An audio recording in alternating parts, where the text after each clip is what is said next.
Okay, so good evening, everybody. This is the latest episode of Tech Thursdays. This is episode 62 now. We have not missed a single episode so far in 62 episodes straight every Thursdays. We are live on the Game Tech Reviews channel. So if you're new to the channel and you're interested in all things PC DIY, we do freeform discussions every Thursdays. So if you have a question from either a video that you saw on the channel, or you're doing something like you're building your own PC for the first time, or if you're a veteran and you have a question regardless, you can ask away and we will answer these questions live. I think that's pretty much what these live streams are turning into. I think those are the most interesting aspects of these live streams. As far as I'm concerned, I think most of my long-term viewers would probably agree. But I do go over some of the news articles in the tech space as they relate to PC gaming, PC DIY, sometimes overclocking, sometimes new hardware releases. So that's what we cover on this channel. So hey Nicholas, hey Matt, what's going on? So Sony, you guys can see on the screen, State of Play. It was live earlier today. We're going to touch on it a little bit. I'm not going to spend too much time on State of Play. There was some interesting things in there, like God of War, Ragnarok on PC, but I think that was already rumored. There are some things that happened at the later half, the second half of the reveal, which I think are more interesting, like Monster Hunter Wilds and Silent Hill 2 Remake. So we're going to get into that here on the channel in a little bit. So the State of Play was underwhelming, to say the least. Yeah, I actually didn't watch the second half of it, and the second half of it actually had the games that I was interested in. So I saw the first part, and the first part of it covered a game called... Did I cap that? No, not Stellar Blade. No, not these. So there's a game called Concord, which looked interesting. It looked like a newer... It looked kind of like an Overwatch clone, if we're being honest, or Valorant. It's kind of that style of game that they're going for, like 5 versus 5 first-person shooter style with dedicated roles, like the tank role, the sniper role, etc. So that looked kind of cool. So if you're into first-person shooters, I feel like that game will be popular when it's new. Kind of like how Fall Guys was very popular, almost like viral levels of popular for a short while, then it kind of fell off. Then it kind of came back for a while. But yeah, I think Concord was interesting. That was the only one that kind of stood out from the beginning of the show. And then obviously the Silent Hill remake gets an October release date. Yeah, this was very interesting. We're not going to go over the gameplay, but Silent Hill 2... I'm more of the Resident Evil type of person, but Silent Hill is more like... So there's another horror type game called Fatal Frame, which I think is my favorite of the entire thriller genre. I think Fatal Frame is my #1 favorite, and the #2 probably Resident Evil. Silent Hill is probably #3. It's somewhere in there. And then there's always those niche rogue titles that come out. I feel like a lot of these type of games, though, I think these games are really good to play in VR. I might be in the minority saying that, but I feel like thriller type games are very fun to play in VR. I really feel like what surprises me when it comes to VR, because Sony did show off like 2 different PlayStation VR 2 titles. I forgot what they were called, but there were 2 of them. They kind of showed them off. One was like a battle thing, and the other one was like a shooter. What I don't understand is why don't they make multiplayer VR games? You know what I mean? Like, where is the ability to play... Give me Resident Evil or Silent Hill in VR, but with co-op. And I mean like online co-op. I don't mean like somebody else in the same room, because that's not feasible, because you got to have 2 VR headsets, and I get that. But like, how come we can't play VR online? You know what I'm saying? Like, obviously there's gimmicky things like VR chat that just kind of exist in their own sort of bubble. But I'm talking about like, where are games like Silent Hill or not really Call of Duty. You can't really play VR at that kind of level, like a Twitch shooter. But like these type of games where it's kind of slow, puzzle solving, back and forth, backtracking, random boss fights, random encounters, that sort of thing. I feel like these type of games, or like The Last of Us is another example that I can think of. These type of games are probably really fun to play in VR. Star Wars Battle Squadrons, I never played that game, but that game, from what I was told, is actually very fun to play in VR. So there are some good use cases for VR. Obviously, I feel like when it comes to VR, obviously you have exercising. So like aerobics, exercising, those type of games are really good in VR. Like Beat Saber is a good example. But then these type of games are also, and I guess music and rhythm games, and maybe sports games, sort of like the batting range or something like that. Maybe those would be VR. But I feel like VR, they every now and then they just kind of like toss it a bone. I would like to see some of these big titles like Silent Hill go the VR route. I know Resident Evil can be played in VR, at least on PlayStation. Resident Evil 7 and Resident Evil Village both can be played in VR, and they are fantastic. They're kind of like almost as good as like Half-Life Alyx. I mean, that's kind of the premier VR title, but that one's a PC one, and then the Thriller games are on PlayStation for some reason. I really wish they were on PC VR, but we'll see. I hope PlayStation VR 2 comes to PC, because I said this in a stream a few months ago. If Sony really wants to sell their PlayStation VR 2, they need to make it available for the PC platform. The second Sony makes PlayStation VR 2 officially work on PC, those things will be sold out like that. Like that. They'll be sold out instantly. I can tell you right now, because the PlayStation VR 2, the price point for a VR headset, for a really good VR headset, I mean, that's the best you're going to be able to do. All those other, like the Pixma, all those other VR headsets are so gimmicky. They're so expensive. They have so many random driver firmware variants that it's just so non-standard. You know what I mean? Like, that's why Meta basically has the VR market just like under its control, as far as I'm concerned. And for good reason, because they're making it very affordable and very accessible at the same time. It's coming according to some sources. Yeah, it's been a while since we've got an update on that, though. But I really want PCV... You mean PlayStation? I think you assume... PSVR 2, I think, has a dongle that went through South Korea. Well, somebody made one, unofficially. I remember the Twitter post about it. And I tested it. Like, I have a PlayStation VR 2.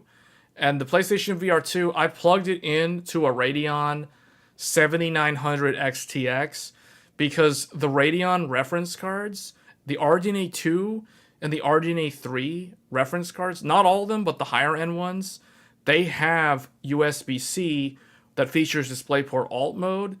And as soon as you plug the PlayStation VR 2 into a Radeon 7000 or 6000, like a 6900 XT, 6800 XT, 6900 XT, 6900 XTX, you plug it into any of those, it pops up as an extended display monitor. So like I put that thing on and I can see my monitor in VR, like wearing the PlayStation VR 2 headset without having to do anything. So the infrastructure is there. It's all about the software. Like they have to write like the drivers and the software. Sony's got to do all that legwork to officially make it work. The adapter is listed under the model name. It was certified for use in the country. Really? I'll have to look into that, because see, if they want to, because I've said this before, Sony needs to, I'm not saying they should abandon the console. They need to, how should I say this? They need to broaden their horizons, and they're doing this. We see this with stuff like Ghost of Tsushima, Horizon Forbidden West, now God of War Ragnarok just got announced for PC. So they are putting Spider-Man 2, etc., all this stuff. They're all, like Ratchet and Clank, they're all putting their games on PC slowly over a long period of time. So they're making these steps, but they understand too that they don't want to lose their brand's essence, so to speak. They don't want to become like Sega. That's another way to put it. Because we all know the story of Sega and the Dreamcast and how Sega basically faded into obscurity. You know, obviously they still have their game franchises. They're pretty big in the pachinko parlors in Japan. But, you know, outside of that market, how many random gamers today recognize Sega? You know, Sonic the Hedgehog. Like, how many modern gamers think of Sega when they think of, like, you know, console or PC gaming? Not really. They're not really that popular anymore. So Sony doesn't want PlayStation to end up in that same exact boat where the PlayStation brand is diminished and it's debilitated and it's not strong anymore. That's the last thing they want. So it's kind of a slow burn, or it's like a slow transition to broaden the market. You know, I've said some weird things in the past. Like, I always thought that Sony should release a console that's essentially a Linux PC. And then sure enough, you know, Steam has Steam Deck. I'm not saying Sony does a handheld. They can do a handheld if they want. I personally think that what Sony should do, because they're all about AAA games and like that really first class experience, when you think of their first party titles, rather than do a handheld or like an all-in-one console like the Nintendo Switch, because that has a docked mode, which then makes it kind of like a traditional console, and then it's in its portable mode, and that's like a handheld.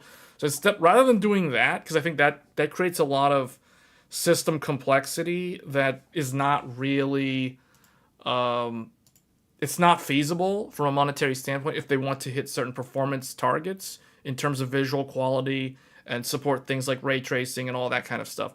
So I really think like a Linux-based PC, which, you know, they can have their own UI or skin on top of it. Maybe it's just like plain old Ubuntu with a Sony PlayStation theme or something. Like, if they could sell something in the $700 to $900 range, maybe offer like a Linux box for $650, with essentially like a PlayStation 5 level. Like, for example, like if Sony made a Linux gaming box with a 6700 non-XT, or maybe a 6700 XT, you know, something like similar to the PlayStation 5 or a little bit faster, but it's in a PC form factor. You can attach a keyboard and a mouse to it. You know, you could make it work seamlessly with one of these for games. I feel like if they did that, not only would that benefit, that would basically make them a viable competitor to Microsoft, sort of, in a way, but it would also help like push along the Linux gaming market too. Like, it would help move that along at a faster pace than it has been doing for the past several years now. So there's stuff like that. That's kind of what I think they should do. But, you know, obviously it's way more complicated than someone like me just saying, hey, you should build a Linux gaming box and call it a PlayStation console. But they could do something like that. I think that's what they should consider. But if they want to just make a PlayStation 6 and slowly release games on PC, that's fine. I don't know. I think they want to make their own launcher, like Blizzard and Origin and Epic Games. But I don't know if that's what the industry wants to see. So I feel like there's certainly a lot of backlash when they tried to do that whole thing with Helldivers 2. So we all saw how that played out. That didn't really work out too well for them. So they're kind of in a weird spot right now. I think recently they showed, I don't have the article in front of me, but they basically showed that half of their, let me see, is there like a PlayStation 4 and a PlayStation 5? No, I don't know why this is coming up with articles that are so old.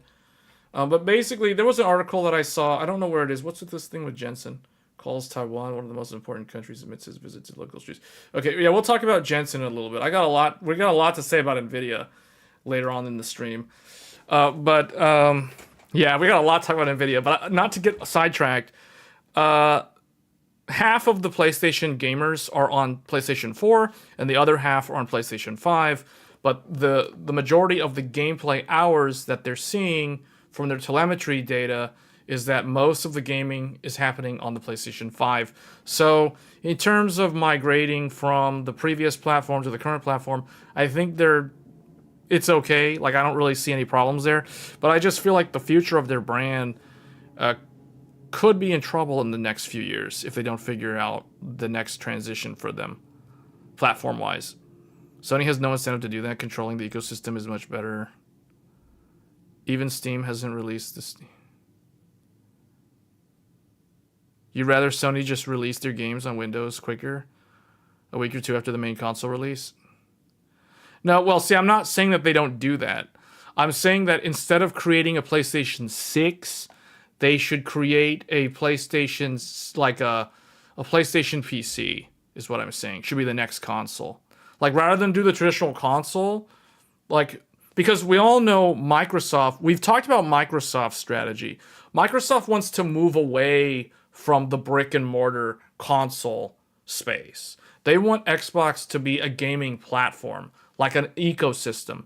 You know, they want you to use Xbox. It doesn't, like Phil Spencer has said that he doesn't care if the gamers are accessing the games on Xbox or on PC or cloud. You know, he's been very clear about that. He wants it to be an open ecosystem that is convenient enough, regardless of where you are in the world, regardless of what you're, like, how you're able to play the game, whether it's on the console, the PC, etc., whether it's cloud gaming on a mobile device. You know, he doesn't really care. That's their vision of the future for Xbox.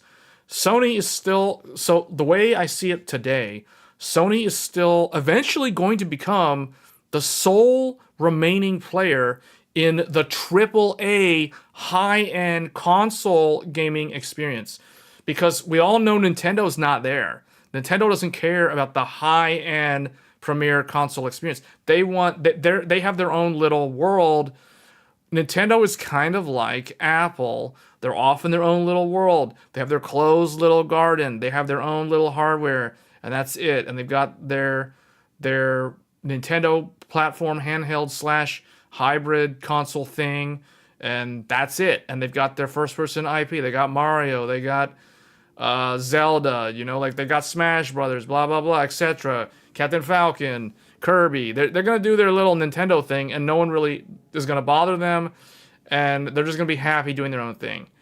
Sony, on the other hand, is selling a big, expensive console, and they're kind of stuck in that market, and they don't have an easy way to just pivot like Microsoft. In fact, Microsoft probably wants to exercise more control.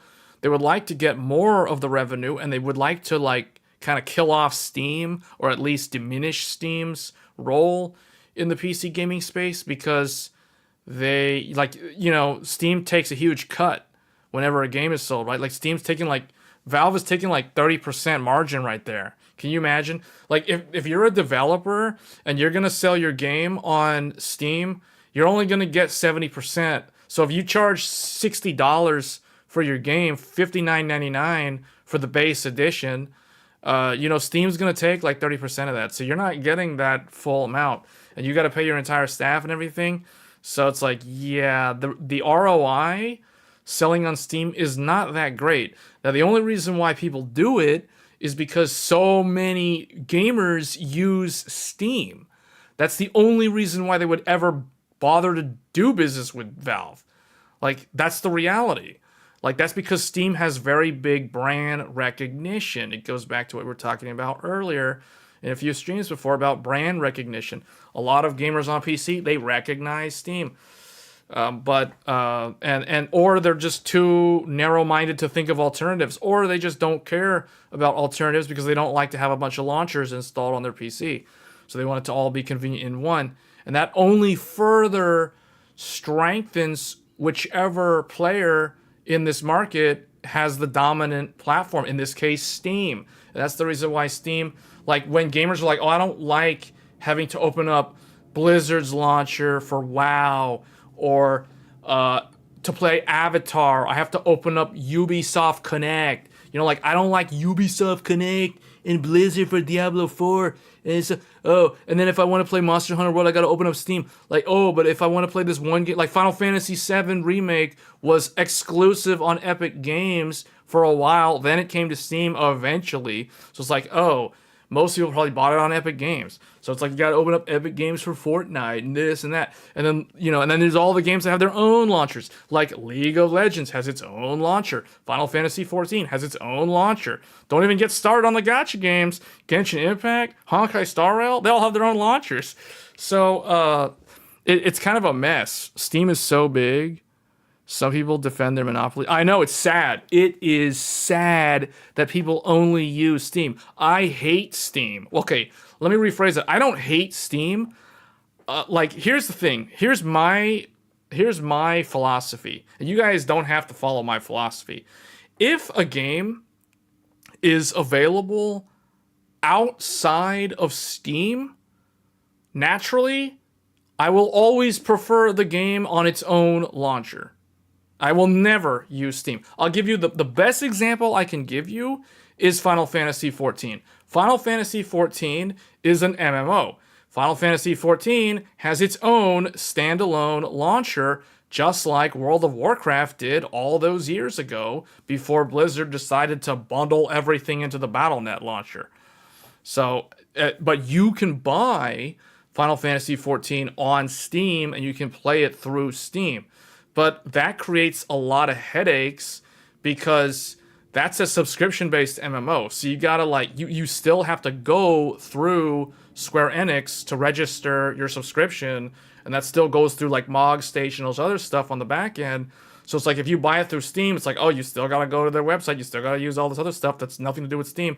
So in that sense, using Steam to play Final Fantasy XIV is like a worse experience than actually just going to Final Fantasy XIV's website and downloading the game client directly. See, so that's an example where I would never use Steam because it's worse to use Steam than to actually just use the game directly.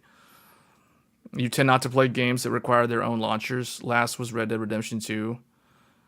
See, I prefer games that have their own launchers. I'm the opposite. I don't like having... Because here's the thing. What happens if... What happens hypothetically if Steam goes offline? Or if Steam, if something happens to the platform and then you can't access it, you know what I mean? Then what? The thing that's good about Steam is stuff like Steam Cloud, like having your saves backed up in the cloud. That's very convenient, but it's not like competitors don't do that either. You know what I mean? Like Epic Games, those guys have that stuff. Ubisoft Connect has that stuff. It's not like the others don't know how to do that. I mean, Sony themselves have that with PlayStation.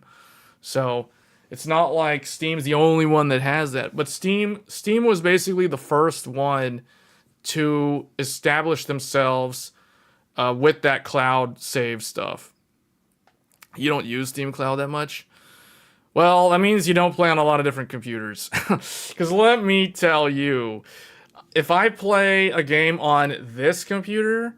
And then if I go play it on Threadripper, I don't want having two separate save files that are not synchronized across two different computers. Or worse, I go play it on this computer, then I go play it on this computer, then I go play it on X3D, then I go play it on Threadripper, then I go play it on my old computer from 2020 or something. Can you imagine? Yeah, no. You guys can see why I like Steam Cloud. I like those cloud saves because I can pick up my progress no matter what computer I'm using. And there's no issue. The problem with some of the, this is the reason why I hate Electronic Arts. Electronic Arts, EA, has the worst DRM and the worst launcher on the planet.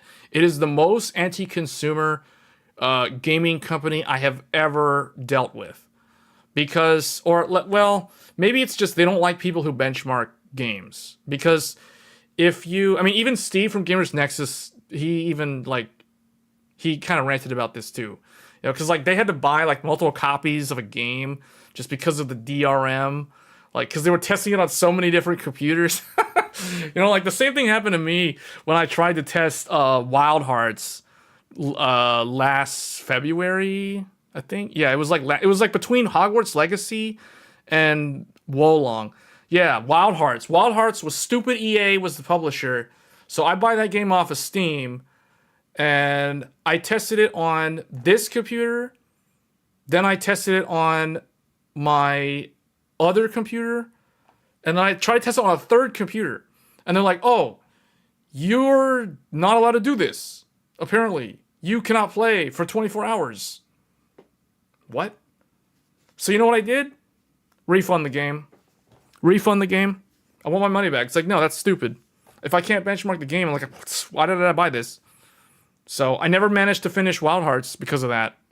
In fact, I actually still have the game installed on the computer, but I can't play it because Steam refunded my money, so it's like the license key was revoked or whatever, or the activation key. So it's like, yeah, it's still, all the game files are still on the computer, but it's like can't actually play it, but whatever. So the best thing about Steam is the support and the forums. Only GOG has a forum for their own, but people still go to the Steam forums.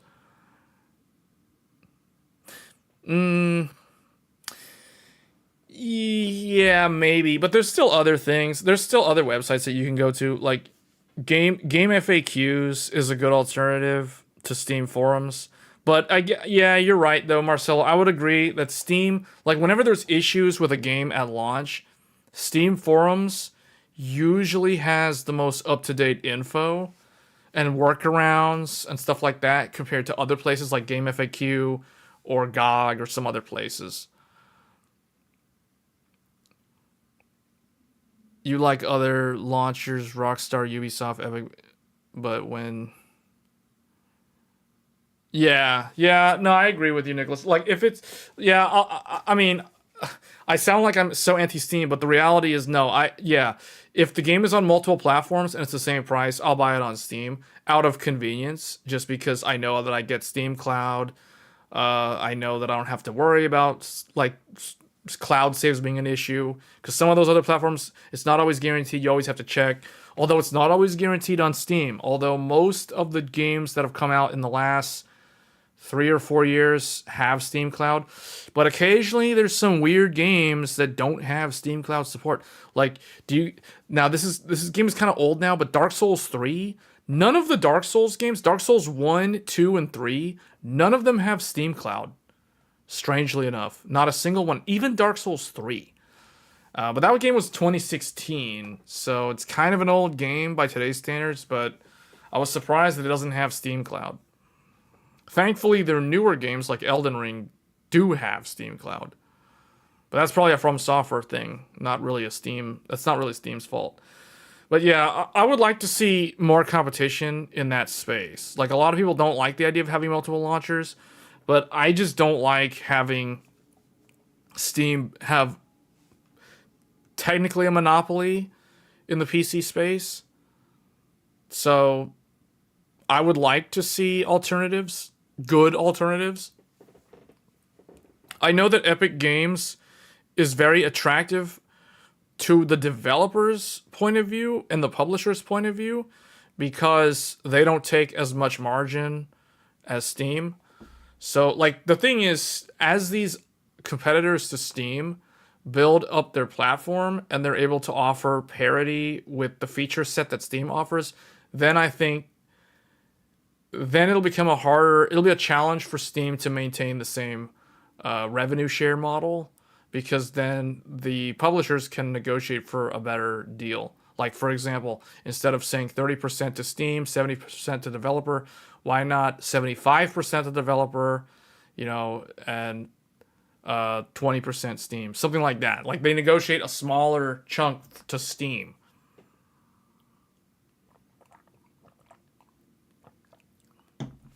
So I can see stuff like that happening. But yeah, State of Play, the one thing that stuck out to me was the Silent Hill remake gets an October release date. That was actually very, very surprising. I thought this was coming next year. The one thing I will say about the Sony State of Play thing, it did give us some insight into the games that are coming out for the rest of this year, as well as a look at stuff that's coming out next year. Now, obviously, Monster Hunter Wilds, this is This is probably my most anticipated game of next year, unless From Software announces some other game that we don't know about yet. Because going by the timeline, From Software should launch their next big game next year. Now, maybe it gets delayed to the second half of next year because they're making this big old thing about Shadow of the Erd Tree. Like, they're literally charging $40 for a DLC. They typically don't do that, but I don't know. It's a huge DLC, apparently. And they have been kind of quiet, so maybe they're not as far along in development of their next game as I originally thought. So if they're not releasing anything next year, or at least in the first half of next year, because typically From Software releases their games in the first half, if not the first quarter of every year. So like Elden Ring was March 2022, Sekiro was March in the 2019, and Dark Souls 3 was, I think, April. If I'm not mistaken, it was April of 2016. So they always are in the first half, except when they were not on the radar. Like they did Dark Souls. Dark Souls 1 was like October of 2011, but Dark Souls 2, I think, was March or April of 2014, if I'm not mistaken. And then Bloodborne was March of 2015. So From Software has a good track record of releasing their big games in the first part of the year. But they're being really, really quiet. So if we don't hear anything at Gamescom, or worse, if we don't hear anything from Tokyo Game Show this year, then that means that From Software probably is not going to launch a game next year. They're just going to do nothing. And I mean, they're just going to develop it and it's going to be the following year. Who knows? So, I mean, that being said, Monster Hunter Wilds is currently my most anticipated game of next year. Like I said, after what I watched from this state of play, these were the two that really stuck out to me. Concord looked really cool. Now, I'm not a first-person shooter person, but that game did look like it would be pretty fun to play. But other than those, I mean, that was pretty much it. There was like 2 VR things that they showed off, and my whole focus was on these two and Concord. So, yeah, I don't know. I mean, these are the type of games that I like, so that's definitely going to be my most anticipated. Like, this is more... I'm more hyped about this than GTA 6 for next year. Actually, GTA 6... Yeah, GTA 6 on console should be next year. So anyway, that was State of Play. Not a whole lot more to say there. I think we kind of talked about this one. We're almost like 40 minutes in stream. So let's move on. I guess we'll talk about Nvidia. Everybody is talking about Nvidia and the RTX 5090. So I guess here we go. We're going to talk about the RTX 5090. Yeah, here we go. The first thing I'm going to talk about Nvidia is continuing to be Nvidia. Like, they're continuing to prove everybody wrong, or I guess prove themselves right. And they're continuing to dominate in the AI market, and their stock price is at an all-time record high right now. If you have been living under a rock, literally, you would not be aware that Nvidia's stock price is very high right now. In fact, it is so high that the executive leadership team, the chief financial officer, and I guess Jensen Huang, they have decided to do a 10-for-1 split because they cite the reasons for retail investors are having a hard time supporting them if they want to invest in them, and their own employees are complaining that they aren't even able to get like really good employee stock option programs because the stock price is like so high. Like, hello, what are you doing? So that's the reason why they're going to do the split. So they announced a 10-for-1 split. What that means is that if you currently have shares of Nvidia, you will, for every 1 share that you have, it will become 10 shares. So you basically take the number of shares that you own and you multiply it by 10, and that's your new number. It doesn't mean that your value is going to change. It just means that your share position changes. Like you get more shares. And that's usually a good thing. It's never really a bad thing, especially in this case where Nvidia is doing this because they're at an all-time high. So what this means though is that we could see like a weird, like what I anticipate could happen from this is this will open up the door to a lot of stock traders to jump on board Nvidia and drive the stock up artificially, and then it will probably tank, and then it will probably stabilize again. So, and that may have some effect on how they're how they're perceived in the market. But I don't think that's going to affect anything regarding the 5090. So let's talk about the 5090. Allegedly, the GeForce 5090 is to feature a cut down GB, that stands for GeForce or Graphics Blackwell 202 GPU with 448-bit bus and 28. This is very interesting because it never occurred to me that they could do a 28 gigabyte graphics card, but 448-bit bus with 28 gigabytes of GDDR7 memory. So the rumors about the GDDR7, those have been going around for a while now. So that's, I guess we can kind of say it's pretty much set in stone at this point to expect this GPU to have GDDR7. It'll be the first GPU to feature GDDR7. It's also going to be the first graphics card that, at least that I can think of, that has a 448-bit bus, unless this is a rumor and it is completely false. So the question that I have is, why can't this be a RTX 5080? But now the more I think about it, it makes sense that this would not be a 5080 because this is GB10 or GB202.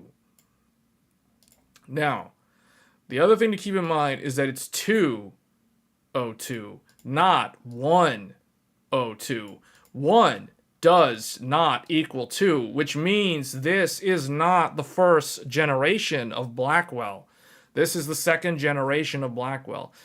The last time Nvidia did this was with Maxwell, the GeForce GTX 900 series, the commercial or the consumer desktop graphics cards, the discrete graphics cards used the 200 number, which means they were the second generation Maxwell, which means this is the second generation Blackwell. So that is different from what we have today, where the RTX 4090 is a, a GA102 die or something like that. It's a 102, not a 202. Meaning the Ada GPU that powers the 4090 is a first generation Ada, not a second generation. One says multiple PCBs, 4 slot. Next week it's 2 slot. Every VRAM takes up 32 bits on the bus width.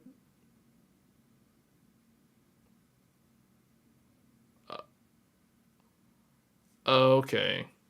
Okay, it's 2 gig per, so it's 28. Yeah, okay. That makes sense. The new rumor comes from Chip Hell forum member Panzer Lied, who had previously stated the 512-bit bus and the new PCB design incorporating 16 GDDR7 memory modules.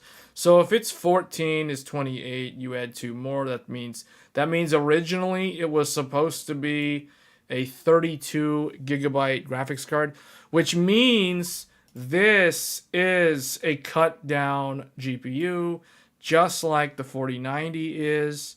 It is not the full die. It is not the fully unlocked Goku Super Saiyan 3. This is nothing more than a Goku Super Saiyan 2. It is a cut down, not 100% of its full power. So that's basically what we're looking at. Just like the 4090. Which means the 512-bit bus with 32 gigs of memory is The 5090 Ti. That is the 5090 Ti. And the 448 is the cut down 5090. That's what that is. It actually sounds true. If you look at the current generation, this looks almost legit. It sounds legit. Because 4090's cut down. It's just a Super Saiyan 2. It isn't even a Super Saiyan 3. The 4090 Ti is the true Super Saiyan 3. So, which means this 448-bit bus, this is a Super Saiyan 2. It's the same old story with Nvidia. They sell you the cut down, and they give the professionals the fully unlocked Super Saiyan 3. That's how it always is. If it's like you want to transform it to a Super Saiyan 2, okay, give me $2,000 and I'll give you a Super Saiyan 2. You want Super Saiyan 3? No, hold on a second. You got to give me $8,000 if you want that Super Saiyan 3. That is how they wheel and deal. That's how it works. That's how the stock price is where it's at. So, as far as I'm concerned, this actually sounds legit real. See, 12 per GPU? This sounds real, guys. The final numbers on the shaders and stuff might not be correct, but the 448 sounds real. I mean, how else are they going to get... We talked about this before. How is Nvidia going to get the percentage gains that they need to justify a new generation without widening the memory interface or changing the front end in a dramatic way?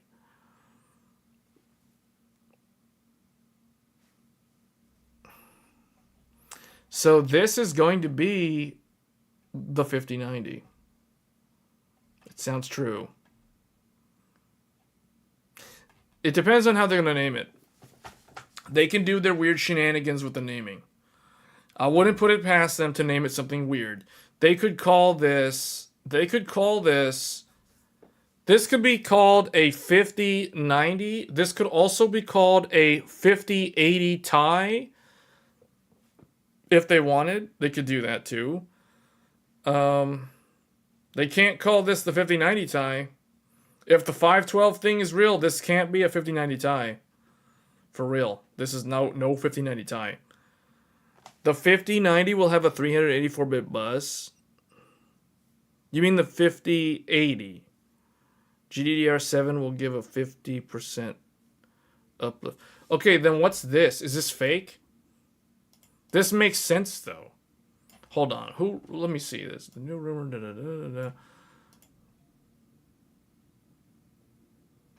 What is this? Panzer Lied says... in reply to someone who said, wasn't the 512-bit rumor debunked long ago? And that was so long ago. Didn't they say 384-bit later? And then this guy says...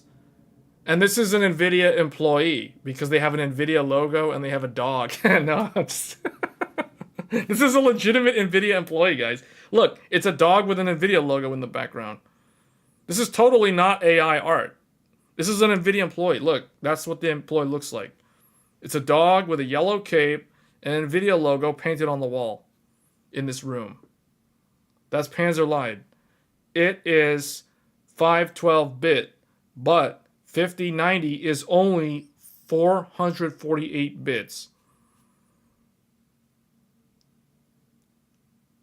Anyone could have made this? It came from a Chip Hell forum member. I mean, that's got to be real, right? That's got to be legitimate. It came from Chip Hell. I mean, it's got to be real. This is 100% true. Well, we don't know, but from my point of view, I don't see why Nvidia would do 5090 384. If Nvidia does a 5090 with 384-bit, that means the percentage uplift is going to it's not going to hit expectation. You know what I mean? Like, they have to go wide. They gotta go 448, or like someone was saying 512. They have to do that. Otherwise, they're not going to hit the performance uplift. We talked about this. If they do 384 again, how much faster is a 5090 going to be than a 4090 if it's on a puny 384-bit bus? Like, how much powerful is it going to be if it's on the exact same bus? Oh, whoop-de-doo, you change the memory, it's GDDR7. Who cares? You can't run it faster. So, I mean, AMD tried that with the Vega stuff. They tried to give that thing HBM with all the memory bandwidth in the world, and it didn't make a difference. So you can't just, we're going to put new memory on there, it's going to be faster. Oh, that's like the people who said DDR5 is so much better for gaming than DDR4. I mean, it is, but it's not like it's a world ahead of DDR4 in gaming, because you got so much more latency. You know what I mean? So it's like, no, they got to do more than just say, oh, we're going to put GDDR7 on there and call it a 5090, and it's still on the same memory interface. That's not going to perform where they need it to. So I'm more inclined to believe this idea of 448 cut down from 512 as the GB202 than I am inclined to believe that they're just going to do another lousy 384, plop some GDDR7 on there and call it a day and launch that thing and charge $2,000 for it. You know, to me, that's kind of dumb. 512-bit bus would be a power hog. Yeah, but it doesn't really need to be, because do you remember how the Radeon, so the R9 290X, the 290X from AMD was a 512-bit GPU, and that thing only pulled like 300 watts. That was a 300 watt TDP on a 512-bit bus with GDDR5 memory back in the day. So just because it's a wide bus, it doesn't mean it's going to be a power hog. I mean, look at Fury and Vega. Vega was a 2048-bit bus on HBM2. The HBM2 doesn't pull power. So just because it's a wide bus doesn't mean that it's going to be a power hog. Same thing with Fury.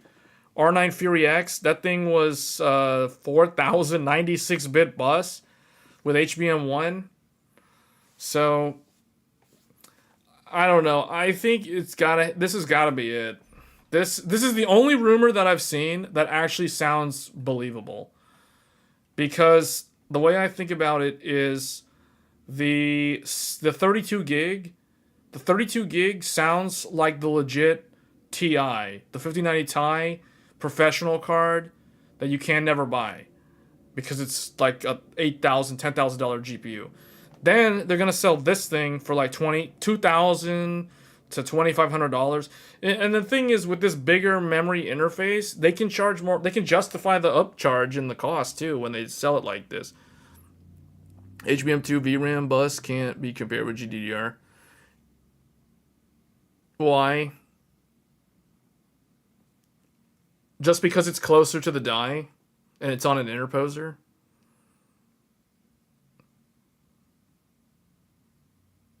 Well, okay, go back to my original example. The R9 290X from AMD. That was a GPU that had a 512-bit bus, and it was only a 300-watt TDP. The 4090, let's put it this way. The 4090, even AMD's current generation GPUs, the 7900 XTX, that thing pulls more power than a 512-bit bus R9 290X or R9 390X from back in the day.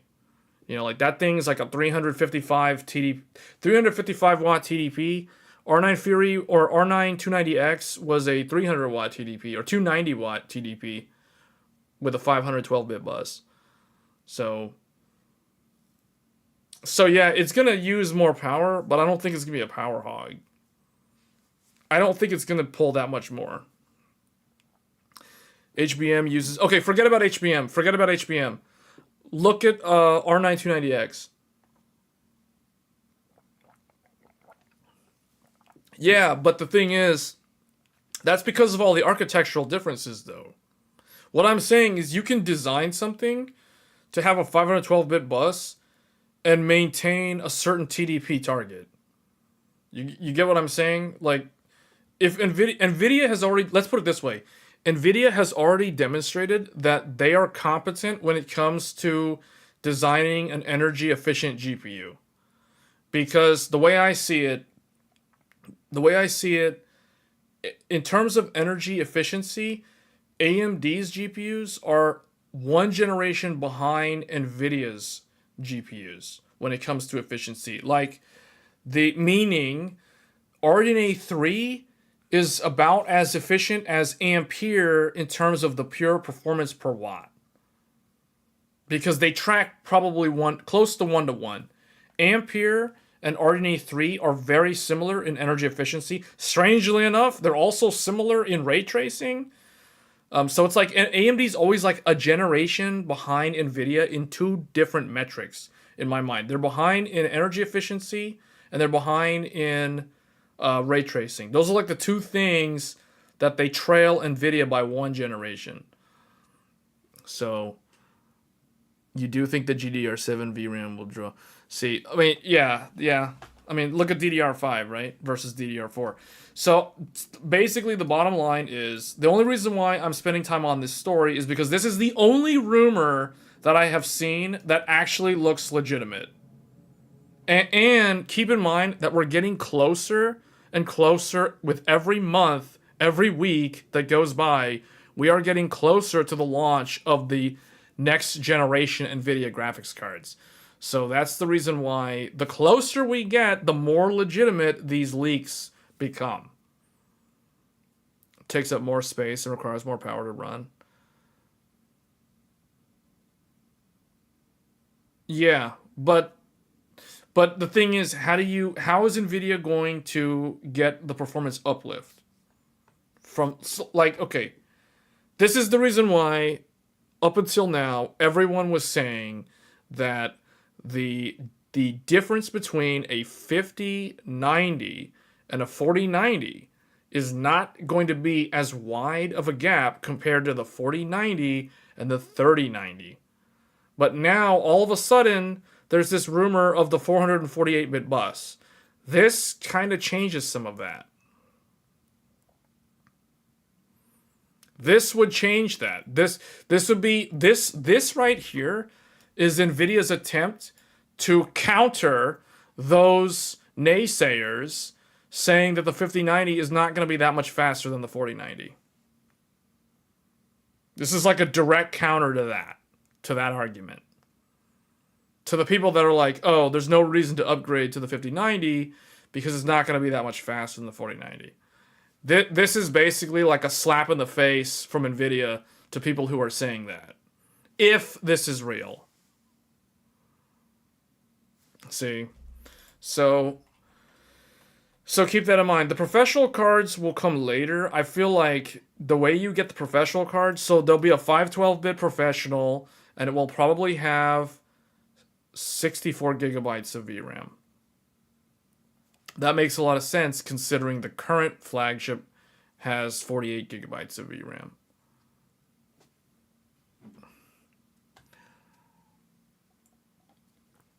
Yes, it vastly increases the memory bandwidth, but remember, they need to do things to address I don't know. All I'm saying is, to me, this sounds like this could be real. I would not be surprised if this would be real. In fact, I'd be kind of surprised that this is 100% fake. So, all I'm saying is, it's kind of hard to bet against Nvidia. So, if this is if this turns out to be the real deal, then they're on track to deliver the eyebrow raiser when they show this thing off later this year. I don't know what they're gonna try to sell feature wise, because we talked about this before. Like, I have no idea what Nvidia is gonna try to do to sell on the software side. Like, because they always have some gimmick, right? Like, first there was ray tracing, that was the gimmick for the 20 series. Then there was DLSS, that was the gimmick for the 30 series. Then there was the DLSS 3 frame generation, that was the gimmick for the 40 series. So like, what's the next gimmick gonna be? What's the 50 series gimmick that's only gonna run on 50 series? Likely more frame per. Well, frame gen was the 40 series thing. So it's like, what's the new gimmick going to be this time around? That's what I'm curious to see. Will it come out before or after the 5080? That's a good question. I don't honestly, I don't know. Like, does it even matter? Actually, I guess it does matter, because when Nvidia launched 3080 first, 3080 was very successful. Then they launched the 3090 and it just sold as expected. Then they did 4090 first, and then they did 4080 second. And when they did 4090 first, 4090 it set the bar really, really high.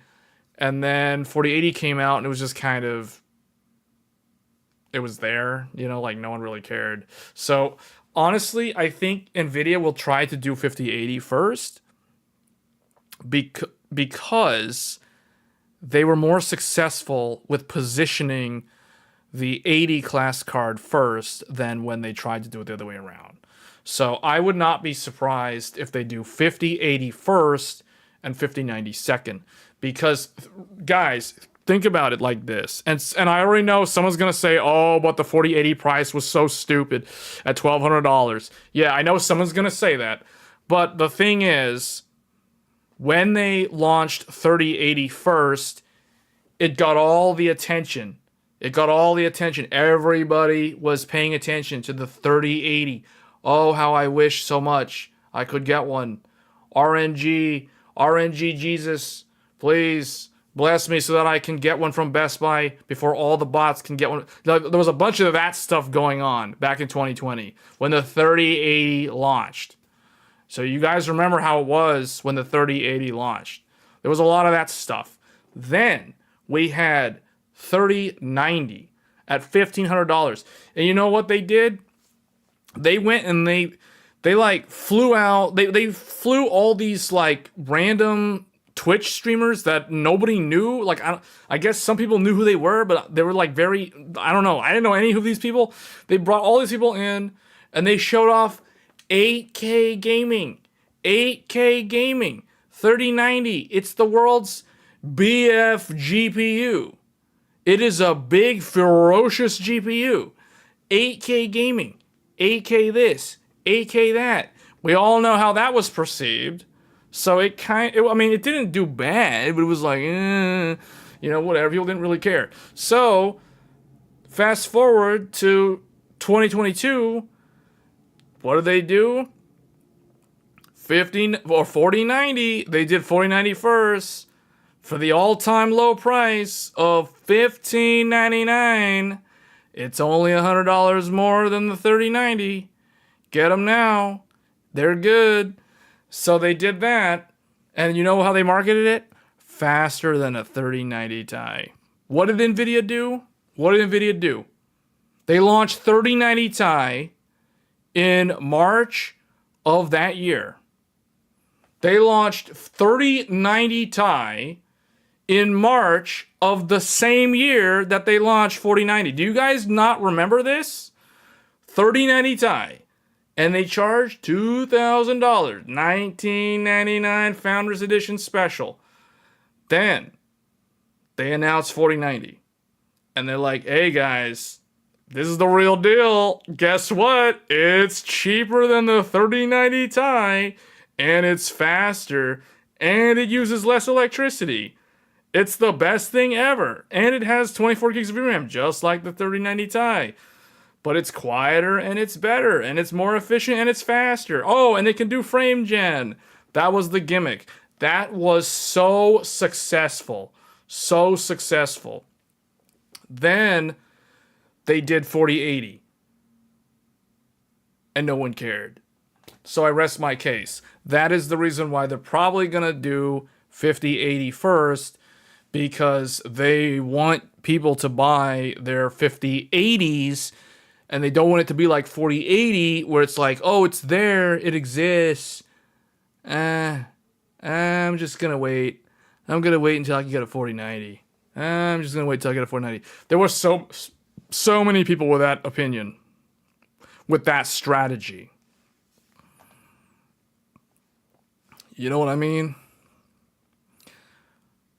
4080 was extremely easy to get at launch. Yeah, because nobody cared about it. It's all because of the perception. The point that I'm making is it's all about the perception. It is a psychology. It is a psychological state of mind. Literally, what they're doing is where is that thing? Where is that guy? Where is it? Where is this? No, where is it? There. Why can't it zoom in? Why is it zooming out? There. It is all about the psychosis. He's inducing psychosis into the buyer, the gamer, the whoever it is going to waste all that money on a GPU. Like, it's all about the psychosis, establishing the hypnosis effect to plant the seed in your mind that you want to spend that $2,000. Oh, you don't need to spend $1,200. $1,200 for that much is just too much money for that amount of performance. You know, like for $2,000, you can get an Asus Strix, and it's the best thing in the world. You know, even though it's actually not the best card in the world. But you know what I mean? It, like, for the gamers, let them think that it's the best GPU in the world. $2,000, you know, it's like the best thing ever.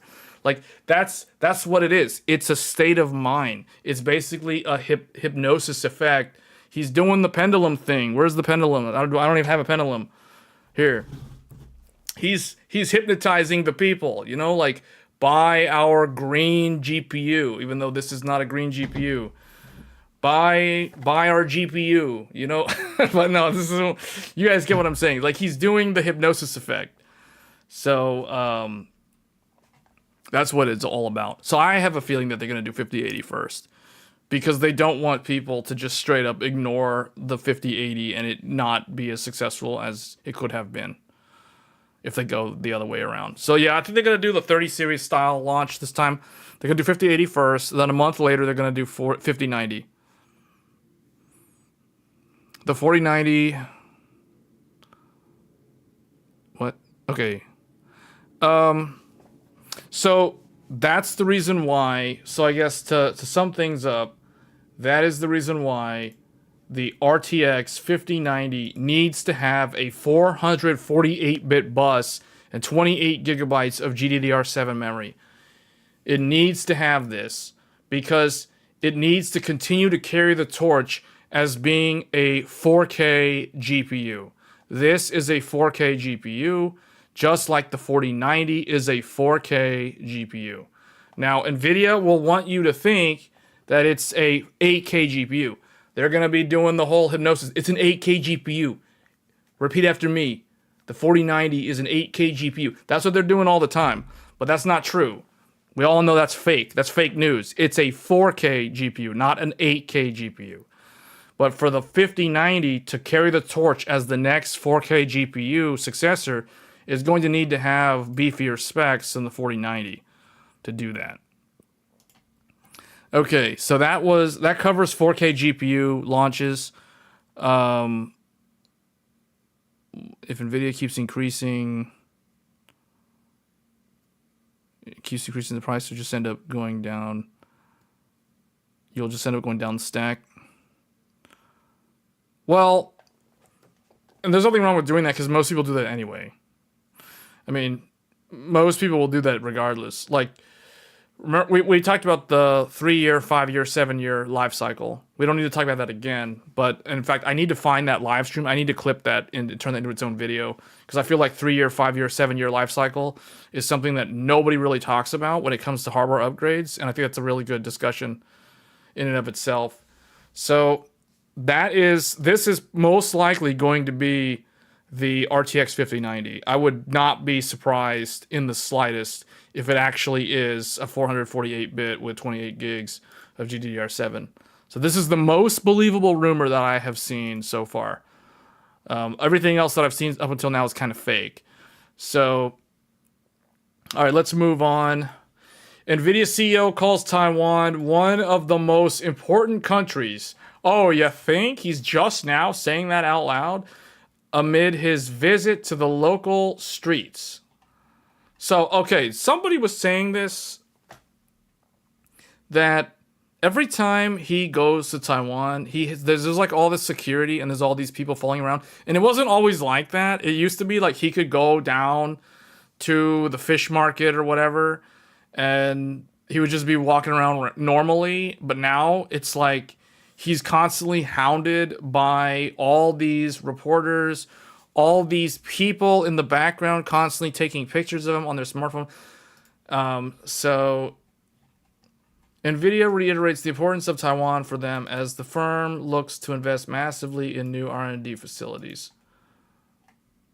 Well, see, the thing with them doing this, it's like, don't expect the U.S. government to be trying to bail you out if you run into trouble, if you're like going all in like this.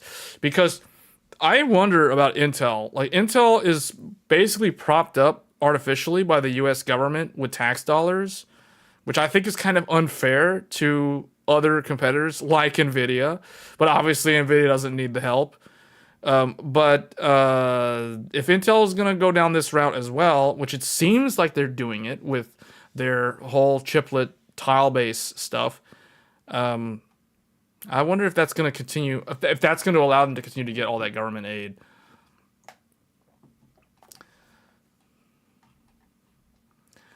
So June is seen as massively crucial for the tech industry, especially since Taiwan holds one of the world's largest events, Computex 2024, and it's happening next week, and we're going to be covering it, at which companies like Nvidia, AMD, man, it's always these three in the same sentence, even though what's weird is if you look at these three from a like a financial standpoint, like as a stock investor standpoint, the competitors are actually kind of different. Like, Nvidia's, it's like one of AMD's biggest competitors is actually like a company called Broadcom, which never is even talked about on here. But it's because a lot of these articles, like from WCCF Tech, these are all written for hardware enthusiasts. And hardware enthusiasts, it's always like these three companies. But in the reality of things, there's a lot more than just these three companies. So I just wanted to point that out. Showcase their existing and future product offerings. This is why Jensen is currently in Taiwan, and interestingly, he was spotted strong, blah, blah, blah. Okay, so this is such a weird... And he said here, Taiwan is one of the most important countries in the world. It is at the center of the electronics industry. The computer industry is built because of Taiwan, so it's a very, very important country. Okay, and there's something here, like, what is it? They got, like, Greeny Smith apples in there or something. That looks like soybeans, or that looks like soybeans. I don't know, bok choy. I don't know what that stuff is. But anyway, Broadcom does way more than Wi-Fi chips. But yeah, they are in the Wi-Fi market. Broadcom is in a lot of things.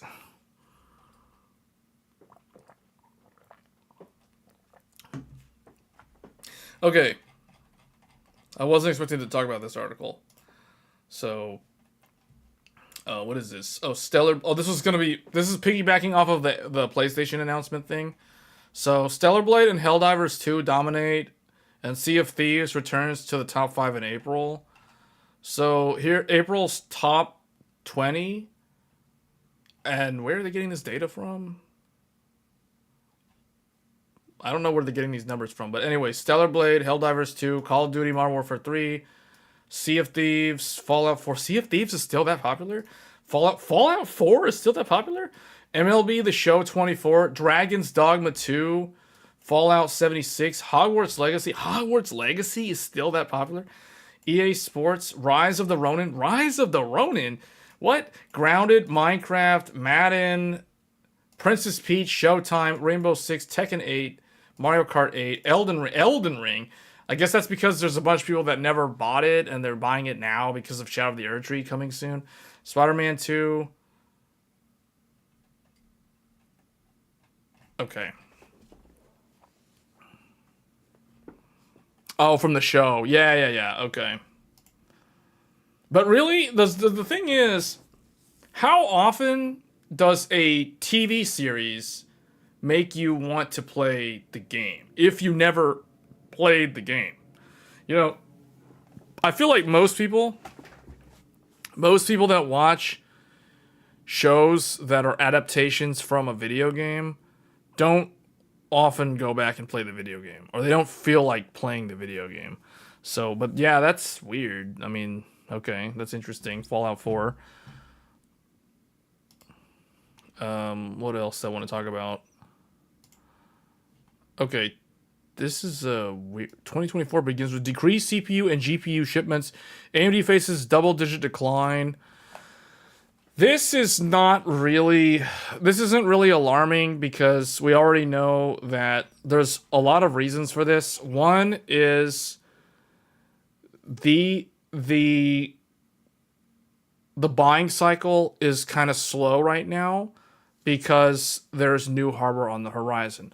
So right now what you have is you have people that are waiting for the next generation because it's later in the year. So they're just going to wait it out. So they're not going to buy now, which would further decrease the demand for GPU and CPU. And then you also have people who are coming off of the holiday season, so they already purchased either around the holiday or Black Friday or whatever, or January Q1 when they get the New Year's sale discount, stuff like that. So that's the reason why this is a normal thing. The thing is, if you look at these companies' financial projections for the quarters for like Q1, Q2, they're always lower projections than what the previous quarters were. This is in line with that. So basically, there isn't really anything to say here. It's like, yeah, there's a downturn in the market. The other thing too is crypto. Crypto came back, but it did not come back in the way that everybody expected it to. Thankfully, it is now focused on CPU mining instead of GPU mining. So that's another reason why I don't think that these companies like AMD and Nvidia, I don't think they rely, or they don't predict or expect crypto to come back and gobble up their GPUs. But it didn't happen, regardless of whether they expected it or not. So that could be another thing, because right now it's very easy to get these GPUs. It's pretty easy to get any of these GPUs right now, to be honest. The only one that would be hard to get is the Founders Edition Nvidia cards. But as far as I understand, if you're in the EU, it's not that hard to buy a Founders Edition in terms of like it's readily available. Whereas in the US, it can still be challenging to get an Nvidia Founders Edition. So if you're someone who only buys Nvidia Founders Edition and you don't buy like any of the AIB cards, basically you're someone like me, it could still be a bit challenging to get one of these cards, these Nvidia cards. Now the AMD cards are readily available, like the Radeon, all the reference cards, you can literally just buy them easily off of AMD's website direct from Digital River. But all the AIB ones are available too. 4090, I don't think the 4090, well, I don't know. Not in my area. In my area, it's pretty easy to get one. The only one that's hard to get is the Founders Edition. That's the only one that's hard to get. All the others are kind of easy right now. Maybe if there was like a specific one, like the Zotac Amp Extreme or the Asus Strix or something like that, maybe those would be hard to get. But I wouldn't buy those regardless. So I don't pay attention to those. Okay, so we talked about all of this stuff. Nvidia and AMD to establish new R&D facilities in Taiwan for next-gen AI and semiconductors. Wait, is this for real? Taiwan looks to be the center of attraction for companies' facilities as both Nvidia and AMD plan to build their new R&D centers in Taiwan. Tech giants Nvidia and AMD plan on investing massively in Taiwan to catalyze AI developments and encouraging R&D. Okay. So there's a lot of investment going into Taiwan.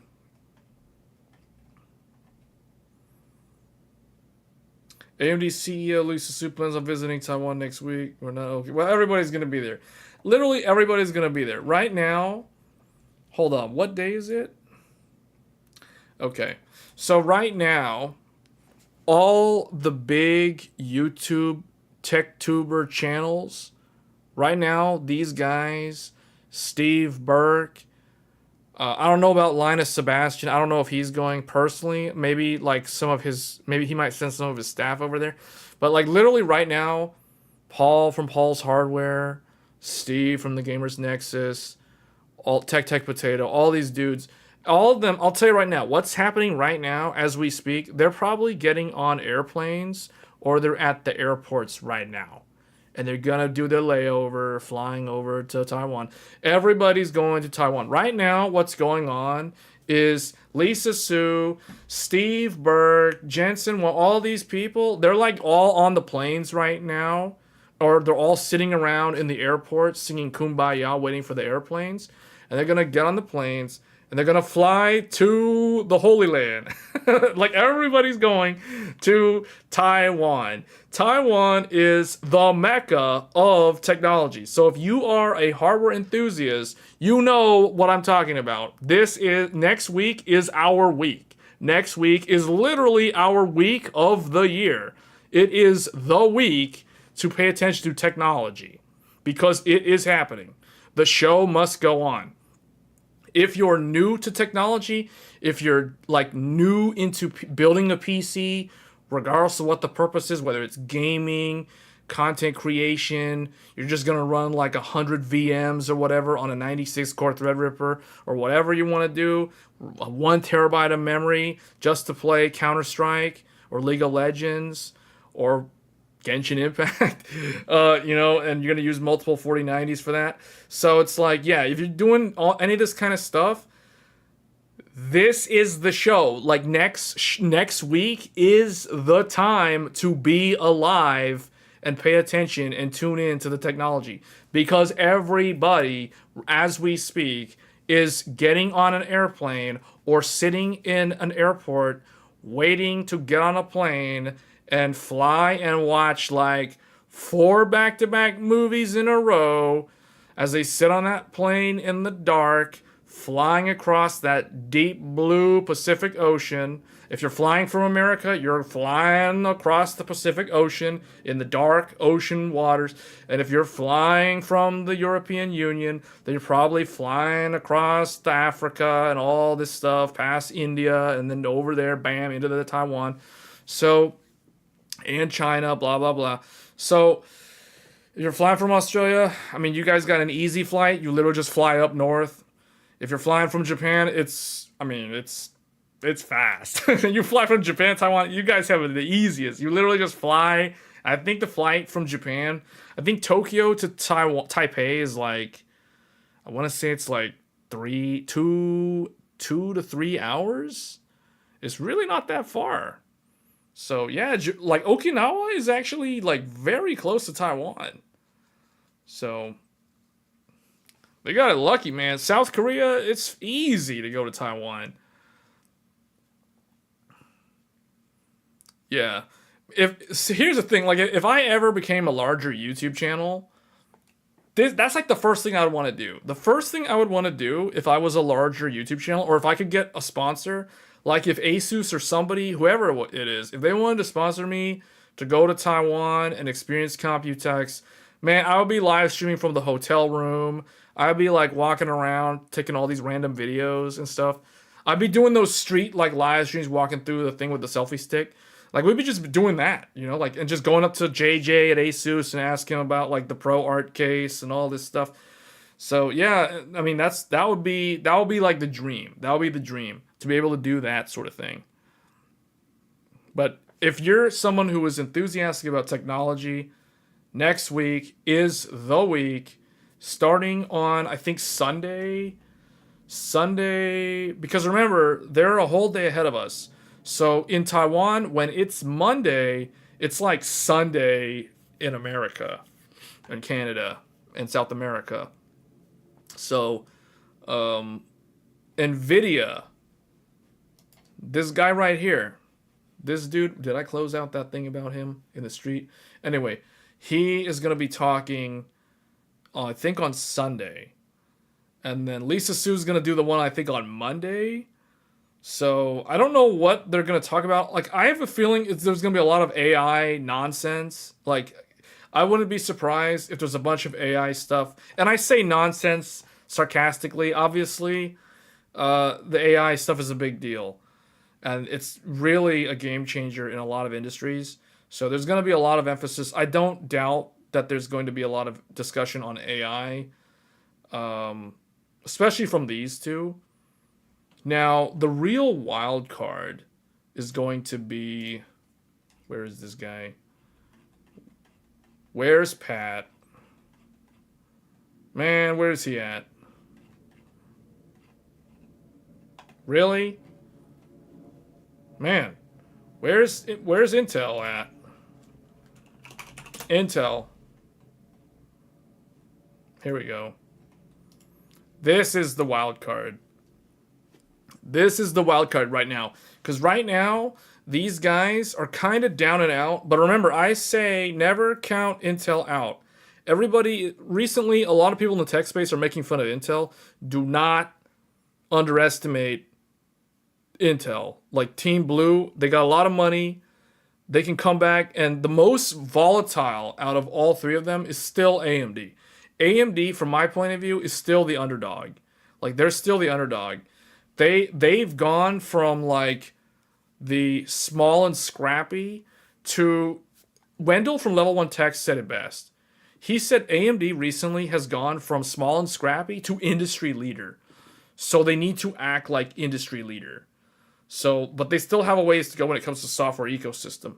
So they got to do that. But I'm saying, like, don't count Intel out. Intel has been criticized a lot recently, especially in the tech community, because of the whole 13th gen, 14th gen fiasco. You know, I did a video on how to fix that for those that are curious. But they're trying to get in the AI market too. They're kind of the third place. They're like the bronze medalist right now. Nvidia's gold medal, AMD's silver medal, Intel's the bronze medal in the AI space right now. But don't count them out, because these guys, they have been working hard for like the last 5 years now, trying to figure out how to do the chiplet thing with their own take on it. So we'll see how that plays out in the AI. Their Gaudi 2, I think it's called Gaudi 2 or Gaudi 1 or whatever. Intel shows readiness for Microsoft's newest Phi 3 AI models across entire CPU, GPU. See, this is what I'm talking about. So I want to see what he does. I want to see how many push-ups he does this time around, or jumping jacks, because this guy is so good at running up on stage and doing push-ups in front of a large crowd of people. So props to Pat Gelsinger for doing push-ups on stage, like literally legit, just straight up doing push-ups, and then start doing his whole talk. So I want to see what he's going to say, because they're the ones who, honestly, they are the ones that stand to be the most interesting, because for the most part, we already know what Intel, or we already know what Nvidia and AMD are going to talk about. Nvidia is going to talk about how AI is the future, and if you're not investing in AI, you're living under a rock, and you're going to fall behind, and your company's going to go bankrupt, and blah, blah, blah. That's their approach. So we already know they're going to regurgitate all the same stuff that they said at GTC, and that's basically all they're going to do. Now, AMD is going to be more interesting than Nvidia at Computex, because AMD is going to start talking about Zen 5, the future AI, maybe MI350, all that good stuff. I don't know if they're going to talk about RDNA 4. I have a feeling I would not expect AMD to talk about RDNA 4 at Computex, although who knows, they might, but I'm not expecting it. But at the very least, they should address Zen 5 because there's a lot of rumors now. There's already a bunch of BIOSes on the existing motherboards that already support Zen 5. So I would be very surprised if they don't talk about it. I expect them to talk about Zen 5. And speaking of Zen 5, AMD's 800 series AM5 motherboards are to launch alongside the Ryzen 9000 Zen 5 desktop. So we talked about this, I think, back in January, or maybe it was even late last year. So the 800 series X870 is coming to the desktop market later this year. So let's see, what do I want to pick out from here? So obviously we can expect various motherboard manufacturers to display AMD and Intel 800 series chip motherboards and Computex. It has been confirmed that the chips used with AMD Ryzen 9000 will be called the 800 series, the same as Intel. However, there are still motherboard manufacturers working hard on the first generation AM5 pin motherboards, such as the upcoming B650E, Aorus Pro X USB 4 from Gigabyte. So this motherboard, so for those of you that are wondering, like, what is this? This is probably Gigabyte making good on the fact that they canceled they basically EOL'd the Aorus Master B650E like very early in the product's lifespan. So my assumption is that this is kind of the replacement to that. And it's got USB 4. Gigabyte has done some kind of dumb things recently. I feel like if anybody has blundered with the motherboard BIOSes in recent years or in recent months, I would say Gigabyte is the worst, the biggest offender, as far as I'm concerned. Everybody's complaining about Asus with warranty stuff, but in reality, when it comes to breaking things that actually worked, Gigabyte is actually the worst one as far as I'm concerned right now.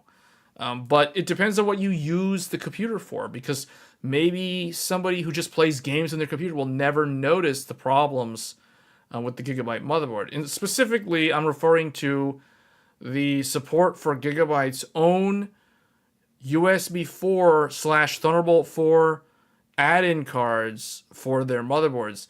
Their recent BIOS updates have broken support for Titan Ridge and Maple Ridge. And now Maple Ridge was never fully supported on some boards.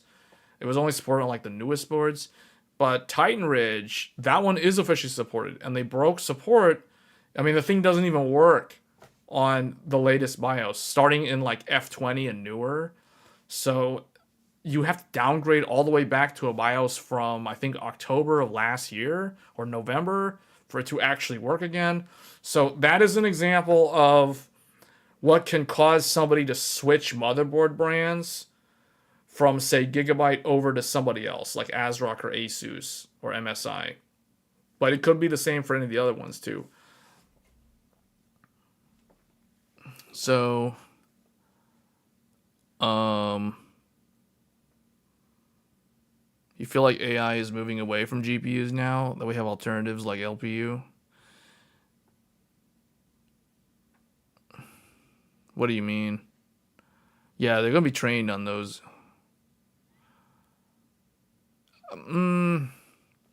I guess. I mean, from a client, from a usability standpoint, I think it's just going to mostly just become NPU focused. But Nvidia would have you believe otherwise. Nvidia would completely try to counteract that argument 100%, because they've already tried to spew this garbage marketing about how NPUs are bad, and if you want real AI on your client device, you need to have a dedicated GPU. Which is, I mean, they have a point, because when you think about it today, if you wanted to run Copilot or something, it would have to leverage either the GPU or it would have to just leverage old school CPU. But if Microsoft has anything to say about it, they want to push their heterogeneous architecture where they can actually tap into an NPU on the CPU silicon from either Intel or AMD and use that instead of having to use the GPU. So from a laptop point of view, that makes a lot of sense. From a desktop point of view, that doesn't really matter too much as far as I'm concerned because you're not really power limited and you don't really care about battery life because you're on a desktop. So yeah, I can see Nvidia's argument working for desktop, but that is a very small market compared to laptop. So ultimately, I think they're going to concede, and Intel, AMD, and Microsoft will win that war against Nvidia if that even turns out to be a war. I mean, kind of like what happened with Nvidia in the data center, where Nvidia waged war against like all the network vendors like Cisco, Arista, Juniper, all the Broadcom merchant silicon solutions. Like Nvidia was pushing InfiniBand, and everyone was like, "No, why should we change the data center infrastructure when Ethernet has been the gold standard since the dawn of time? Aka the dawn of the internet." So it's like, why do the new way? And Nvidia's like, "No, I'm Nvidia and I'm better than you, and my market capitalization is so good, so you're gonna do it my way." And then everyone basically banded together and was like, no, nobody cares if you're Nvidia. No one's gonna swap out their entire network infrastructure switch stack and their entire virtualized environment for your dumb InfiniBand. So Nvidia was like, okay, we waved the red flag on that. They made some concessions on that. So I feel like the same thing will happen in the AI space. Like NPUs are going to win out. For a lot of this client everyday using LLMs, yeah, the NPUs are definitely going to win, not the GPU. GPU's definitely going to lose that battle. It's mainly because most people are going to be on laptops anyway. Dedicated ASICs for running machine learning are more likely to be used in the future. So you're saying that the AI market's gonna turn into the crypto market? Is that what you're saying? That's what language processing units are for, basically. Wait, for custom AI hardware is the future? Anyone selling 256 gigabyte RAM kits to go with these new motherboard BIOS? Yeah, they will. They'll show up eventually. It's kind of like how DDR4, you couldn't buy you couldn't get 32 gig DIMMs on DDR4 for a long time until the last 2 years. NPUs are just smaller GPU dies that are the same SoC as CPU. Okay. And your point is the whole point is Microsoft is designing Windows to take advantage of that. To basically tell the scheduler, it's like, okay, if this is an AI task from Copilot, assign that workload to the NPU. Don't run it off of another part of the machine. That's basically what that is. Yeah, so there's going to be some motherboards shown off next week. I'm sure of it, for the new CPUs that are coming out later this year. So that's really cool because what I told people earlier this year, even as recent as a week ago, if you're thinking of upgrading your PC, you just gotta wait a few more months. You can literally live for another 2 months or so with the same old PC and just wait it out. Because I personally would not buy anything hardware related right now that is CPU, memory, or motherboard. The only thing that I would look at upgrading right now is the SSD, the computer case, those type of things. Those are the sort of things that I would buy now. Like if I want to increase my storage capacity or whatever, that's what I would be buying now. Now, the weird thing, I say that, but then at the same time, I realize that flash storage, NAND flash is actually priced a lot higher than it was several months ago. So, maybe not SSD storage. Maybe you would hold off on that. Nicholas is saying monitors. Yeah, but are the best monitors out right now, though? Usually when it comes to monitors, the best time to buy a monitor is usually around August to November, historically. Because that's when the newer models come out. It's the same as laptops. Like if you're somebody who buys laptop, or if you're looking at buying a laptop or a monitor, the best time to buy a laptop or a monitor is in the fall. It's actually not now.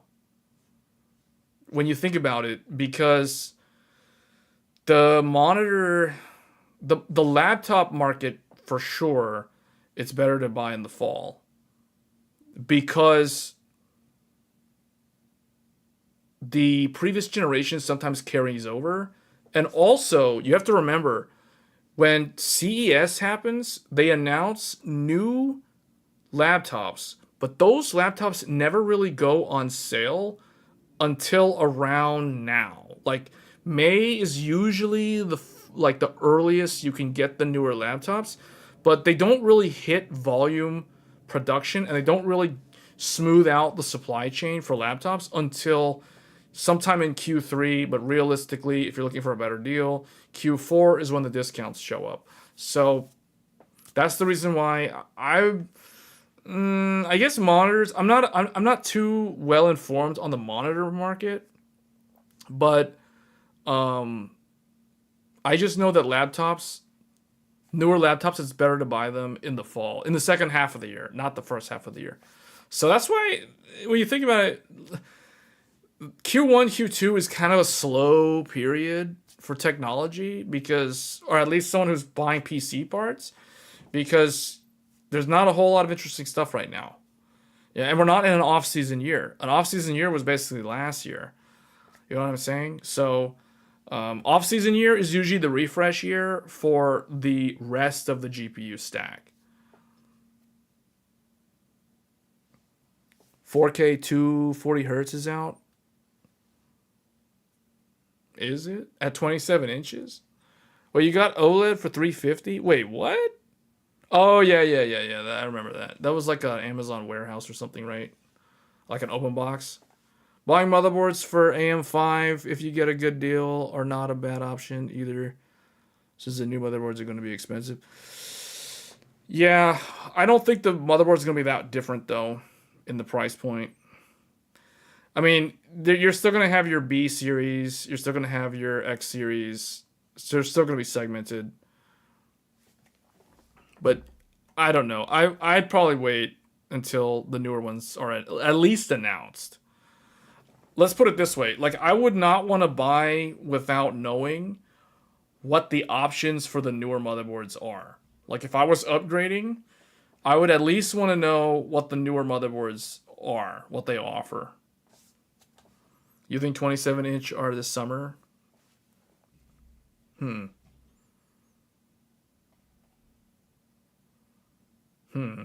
Interesting.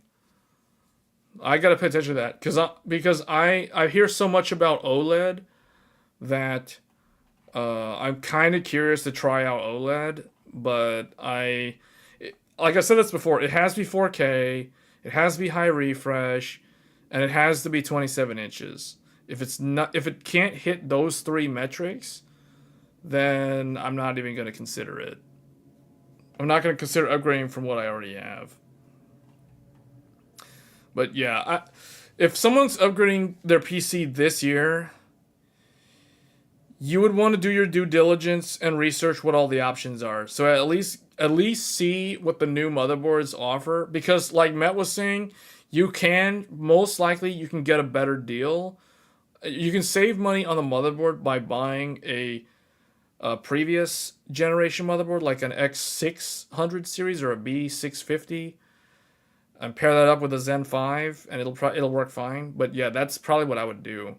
I would at least see what the new motherboards offer. Because the thing is, these newer motherboards could have better memory trace wires, which means that the memory compatibility could be improved. That's usually one of the given assumptions that you can make when it comes to newer motherboards for the same socket. Right? It's the same thing as like Intel. Just use Intel as an example. Z690 versus Z790. Z790 had better memory trace layouts, so that Z790 helped get higher memory speeds versus Z690. So that's the same reason why I would consider looking at what the newer AM5 motherboards can do. You want to see people test Cam 2 for desktop?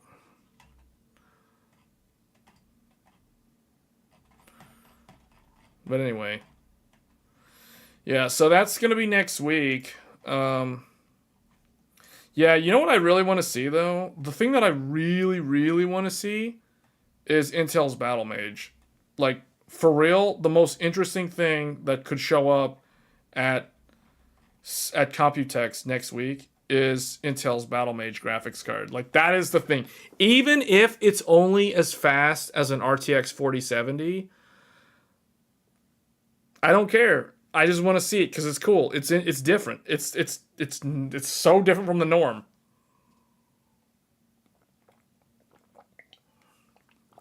I want to see a Battlemage GPU that's like 50% faster at least than a A770. Show me that. That's what I want to see. Like, if we go to Tech Power Up real quick and go to the GPU database and type in A770. So the Intel Arc A770. And then we look at this. So let's look at what is 50% faster. Okay, 65% faster.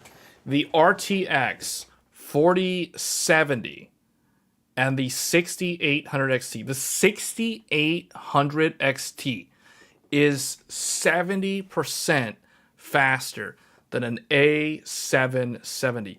That means that Battlemage will probably be somewhere around an RTX 4070 or a RX 6800 XT. That is a realistic expectation to have because that takes into account all the architectural issues that Alchemist had. So you fix all the architectural issues, that gives you like a 20%, 30% uplift. Then you have the new architecture and you have the new, rasterization elements, ray tracing elements. That gives you your 40%.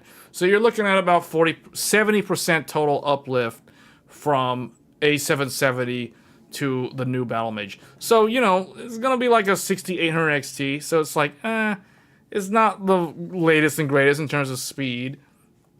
I mean, it's on par with an RTX 3080. So, I think that will be good. What do you guys think? You think that'll be a failure, or do you think that'll be good? Because I don't think people realize how far behind Intel is in rasterization. Like, people are expecting it to be...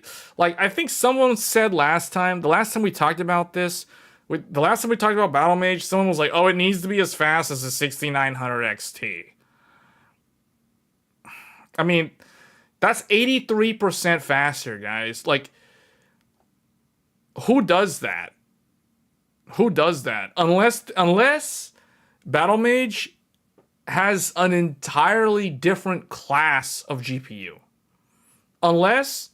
Meaning Battlemage is a 384-bit bus, or 448-bit bus, or 512-bit bus. then it can do like 100% uplift as far as I'm concerned.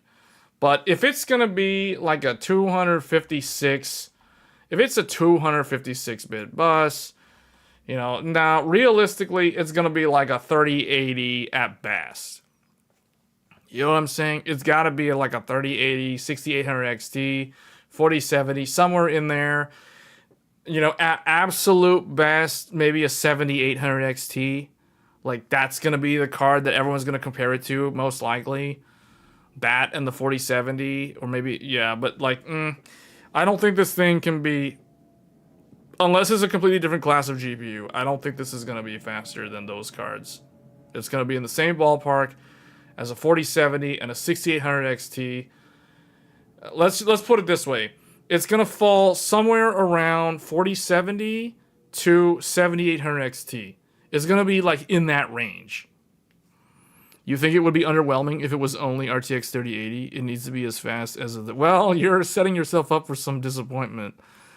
Because I don't think... Is that a realistic ask?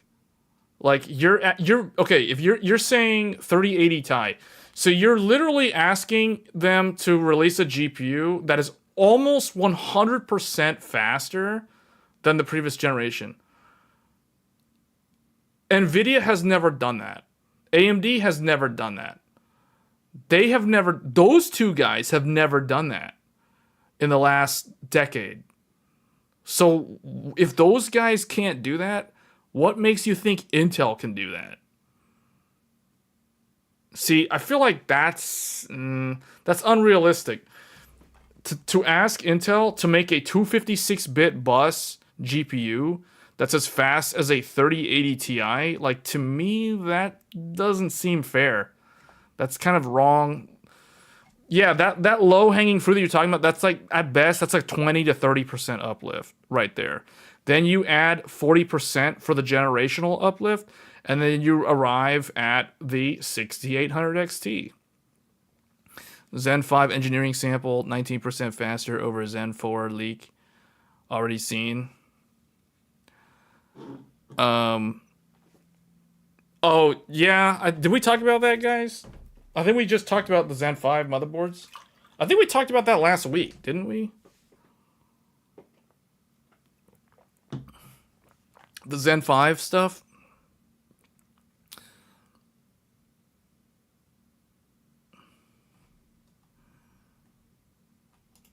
But I really want to see Battlemage. Like, out of everything, out of all the stuff, this is the one, this is like the most, this and RDNA 4 are the most mysterious things right now. Like, they're the most mysterious pieces of hardware. Intel's Battlemage and AMD's new graphics card. Because, like, there are so many weird rumors about RDNA 4, I don't even know what to believe anymore. But there's so much unknown info. Like, there's literally, like, nothing about Battlemage. Have you guys noticed that? There's, like, no leaks about Intel's Battlemage. Like, when was the last time there was a believable leak regarding Battlemage? It's been a while. It's been a while since we've heard anything about Battlemage. And we're almost at the halfway point in the year. And nothing. So that's the reason why, man, I really want to hear like Tom Peterson or somebody talk about Battlemage. Like, at least show something. At least say something. Like, if they're not going to reveal any of the specs, can we at least, like, can we see the limited edition? Can you show off the limited edition? Like, is there even going to be a limited edition? Like, is there going to be a limited edition? I want one. You know, like, where's that limited edition Battlemage? Because, man, there's, like, nothing regarding Battlemage, and it's already almost halfway through the year, and there's, like, nothing. They've managed to keep this, like, under wraps, like, so well compared to everything else out there. It's crazy. Like, there's more leaks regarding, like, 5090 and 5080.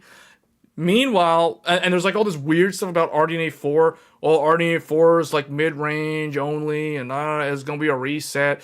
And then, meanwhile, it's like, Battlemage, Crickets. Nothing. No one's saying anything. Like, you have no idea. Is it going to be 16 gigs of VRAM? Is it going to be 24 gigs of VRAM? Is it going to be 32 gigs of VRAM? Maybe they have some... Maybe Intel is building, like, a secret weapon, you know, in some underground facility somewhere in Israel. And they're making, like, the Battlemage literally in Israel, where all the stuff going on, the crazy stuff's going on right now over there in the region. And they're, meanwhile, like, there's all this, like, shelling and stuff going on down the street, and then they've got, like, the Battlemage being built underground in a bunker somewhere. They're building the Battlemage right now as we speak. And that's maybe that's why there's no leaks, because it's such a dangerous area right now. You know, maybe that's the reason. I don't know. Like, what are they doing? Like, where is this stuff? I mean, are they on track to launch? Like, can we at least get some confirmation that they're going to launch sometime this year, even if it's December 31st? You could see Intel staying at 16 gigs. See, it's ultimately going to depend on the bus width. What I'm saying is, here's what I'm saying, guys, so you guys understand what I'm saying. If the best Battlemage is a 256-bit, it will be as fast as a 6800 XT. This is my declaration. This is my assumption based off of understanding what a engineering objective can be from a hardware uplift from generation to generation. So I would say 70% uplift is feasible. That is not asking an impossible task from the engineering team. If you're making a 256-bit bus, at best, you can get 70% uplift and call that successful. That would put it right around 6800 XT. And I think for Intel, that will be a huge win, because they are going to market that thing against the 4070, which is a weaker graphics card. Now, it's going to be close, but who knows? Maybe they're like way better at ray tracing and they beat the 4070 at ray tracing.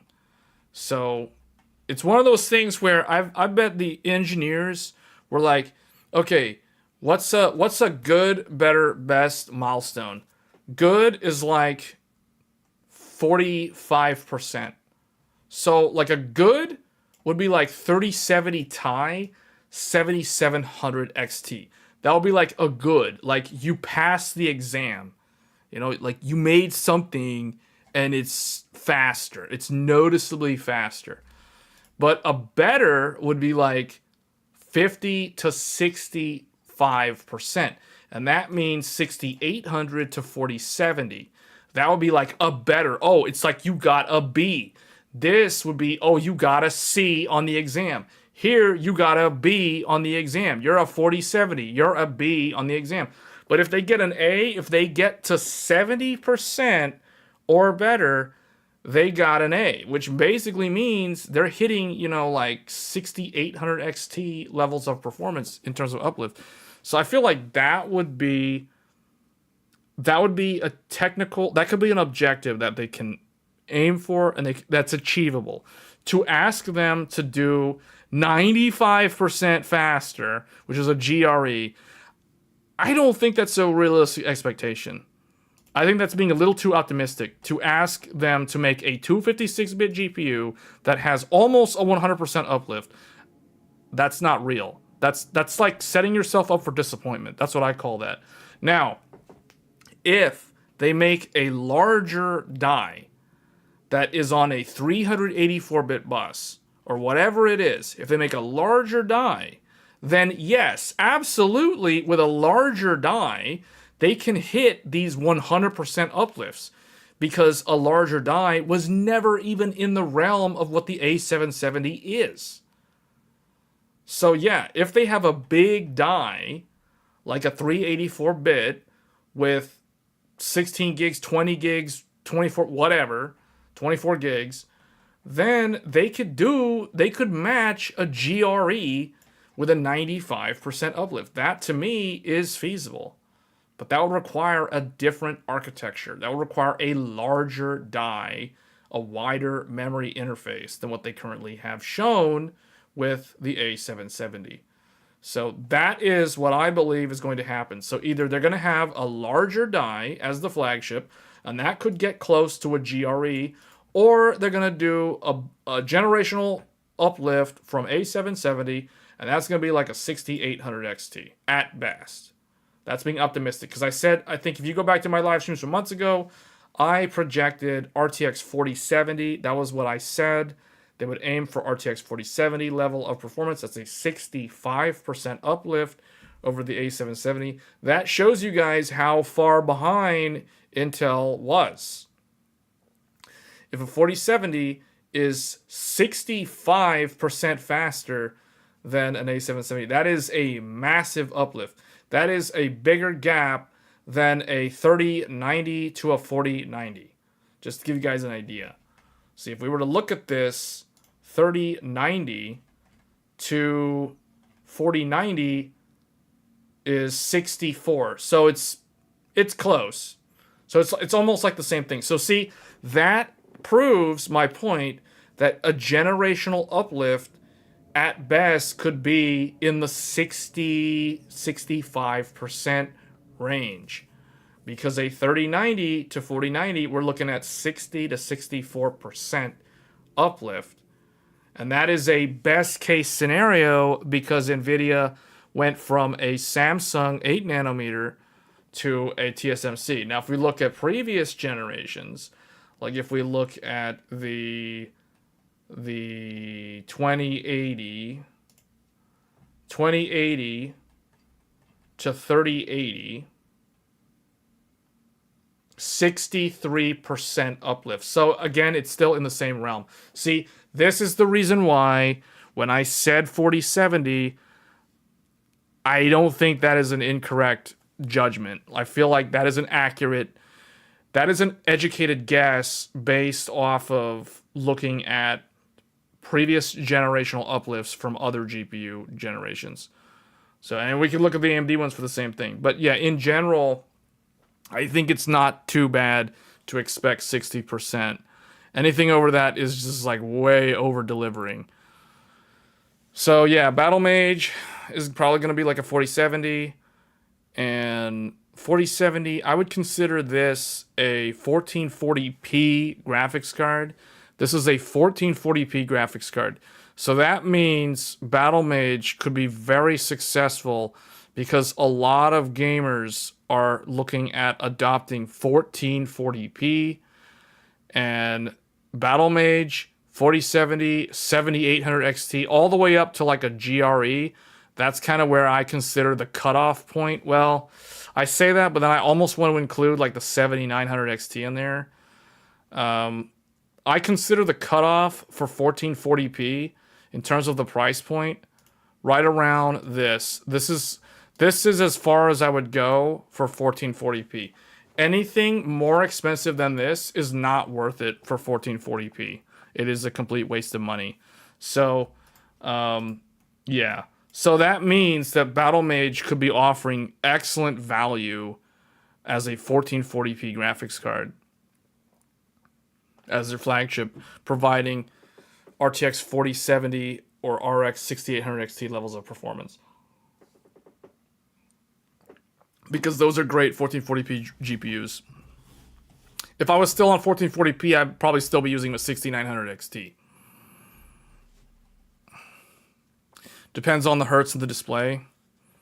Oh, and when I say 1440p, I'm talking about 144, 165. I mean, you could do 240, but it's like, it doesn't really matter.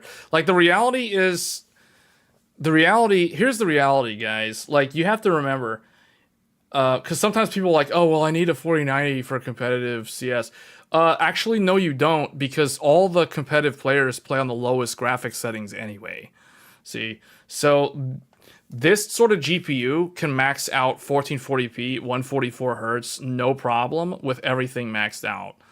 So that's the reason why, for the money, like this is the max. Like $750 is kind of the absolute maximum that I personally would spend on a 1440p class GPU. Anything over that, and you better be on 4K, because then it doesn't really, to me, it doesn't make much sense. People can do whatever they want, but it's like, to me, that doesn't make any sense.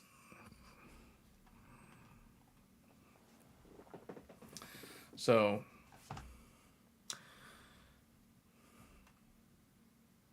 okay, well, we talked a lot about random hardware. So, what are you guys, I guess, here. What are the things that you guys are interested in seeing at Computex? Computex 2024, most anticipated list. The most anticipated list.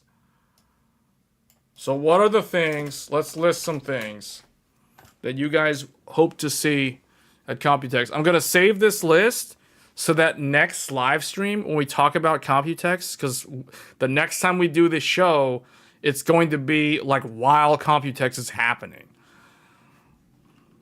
RDNA 4, Battlemage, Zen 5. Really? No one's talking about H200? No one wants to hear about H200? What about H200? What about MI350X? Nobody cares. No one cares about AI on this channel. No, none of my viewers care about AI. No one wants to hear about this. Danny G still running 6950 XT.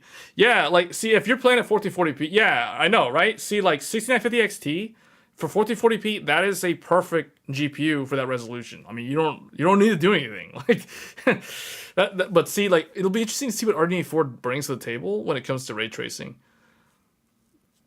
Battlemage Zen 5. Okay, so I guess I'm gonna delete these because nobody cares about those apparently. RTX 4090 Ti announcement would be nice. Why would that be nice? What?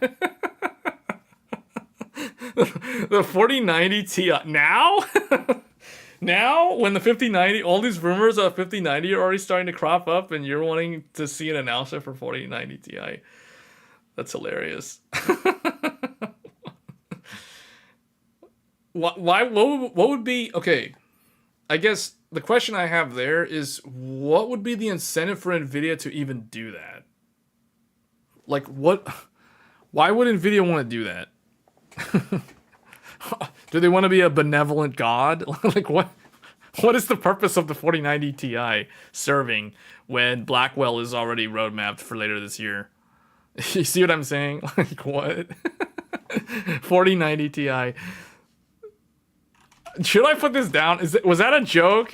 Was that a joke, or is that for real? Like, is that for, I can't tell if you're being serious. Like, I legit can't tell if that was being serious. Arrow Lake? Okay, Arrow Lake. Yeah, it's called Arrow Lake. I had to remember. Is it called Arrow Lake or Lunar Lake? Arrow Lake.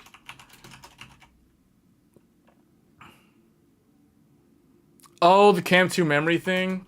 Okay, yeah, you want to see somebody demo that? Cam 2 memory on desktop. On desktop? What about laptop? I feel like it'd be better in laptop.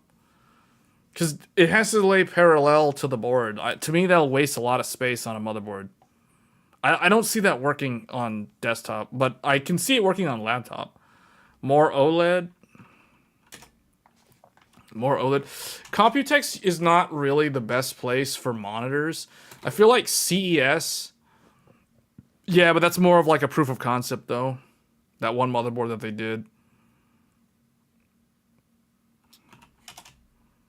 Oh, more OLED. Okay, you know what? I'll put that in there. I'll put that 4090 Ti in there. Here, I'll put this in here just because it was mentioned. We're gonna see how. Okay, what we're gonna do? I'm gonna save this list, and then like next week when we live stream the show, we're gonna go through the list and see how many of these things we're gonna actually see. Like, we're gonna check off the ones that actually showed up and the ones that did not show up. Because I have a feeling 4090 Ti, that's not gonna be there, but we'll put it in there just to see. Memory in general as well, past 8K. Memory in general. Oh, you mean like what do you mean by 8K? Memory amount. Oh, speed. DDR5 speed. Oh, DDR5 speeds. 8,000 plus. Okay, yeah, that is actually interesting. I mean, as someone who's done a lot of videos recently on memory, specifically on DDR5, that would be something interesting to see. You'd like to see some CPU coolers as well? Yeah, Noctua has been very quiet on... Yeah, actually, yeah, that's a good one. That's a good one. Thanks for adding that. New CPU coolers. Yeah, they usually do... Noctua has a booth at Computex. Historically, they always have one. So, yeah. I wouldn't be surprised if we see, like, a Gamers Nexus video interviewing the Noctua team at the show. Yeah. Yeah, because... yeah, the D15 is getting a little long in the tooth now, so it would be nice to see whatever they're working on as an upgrade.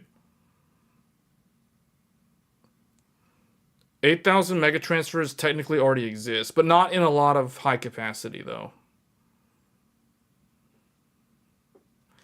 Yeah, I saw the Noctua Home thing. Yeah, I saw that. For this one, we're going to go ahead and throw in, like, Zen 5 plus motherboards, because I have a feeling there's going to be videos dedicated to the motherboards, so we're going to do that. In fact, honestly, like, there's probably going to be more videos. So here's what I expect. When it comes to Zen 5, I expect AMD will do their show, their stage show, the press conference show, and that's going to... if they talk about Zen 5 then, they'll announce the Zen 5.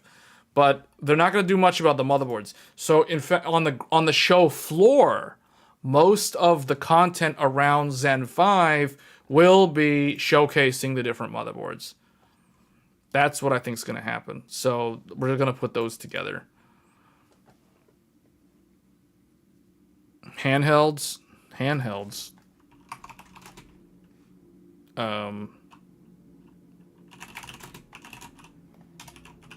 Okay. Gaming handhelds. Like the ROG Ally X or something.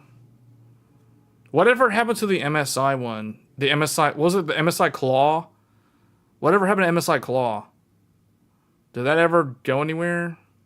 That was shown off at CES back in January, and I don't know what happened to it. Was it good? Does anybody even know? Like, see, that's what I mean. Like, that must have been a paper launch. It's just kind of like, can you actually buy one? Like, I never hear about it. People don't like it. The only thing I heard was that it has terrible battery life. But the thing is, none of the handhelds have great battery life.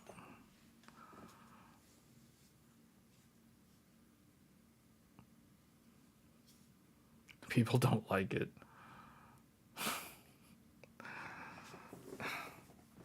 So, wow. So let me ask you this. If you guys are considering buying a new or building a new PC this year. Okay, let me do a poll. This is going to be a weird one. I'm going to do a poll.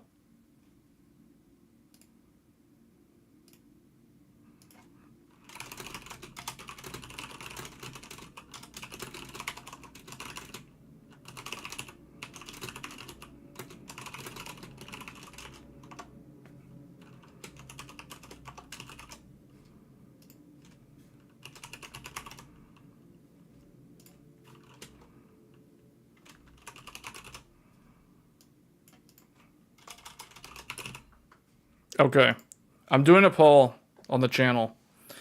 If you're building a new PC in 2024, which motherboard brand would you choose? because I'm very curious on this sort of info. Because I said last week that I'm going to be doing a lot of content on motherboards, and that is 100% true. We are going to shift focus here in the next month. So think of May. May is the month of like DDR5 discussions and RAM overclocking and just RAM, high capacity DDR5 in general. June is going to be heavily focused on motherboard content.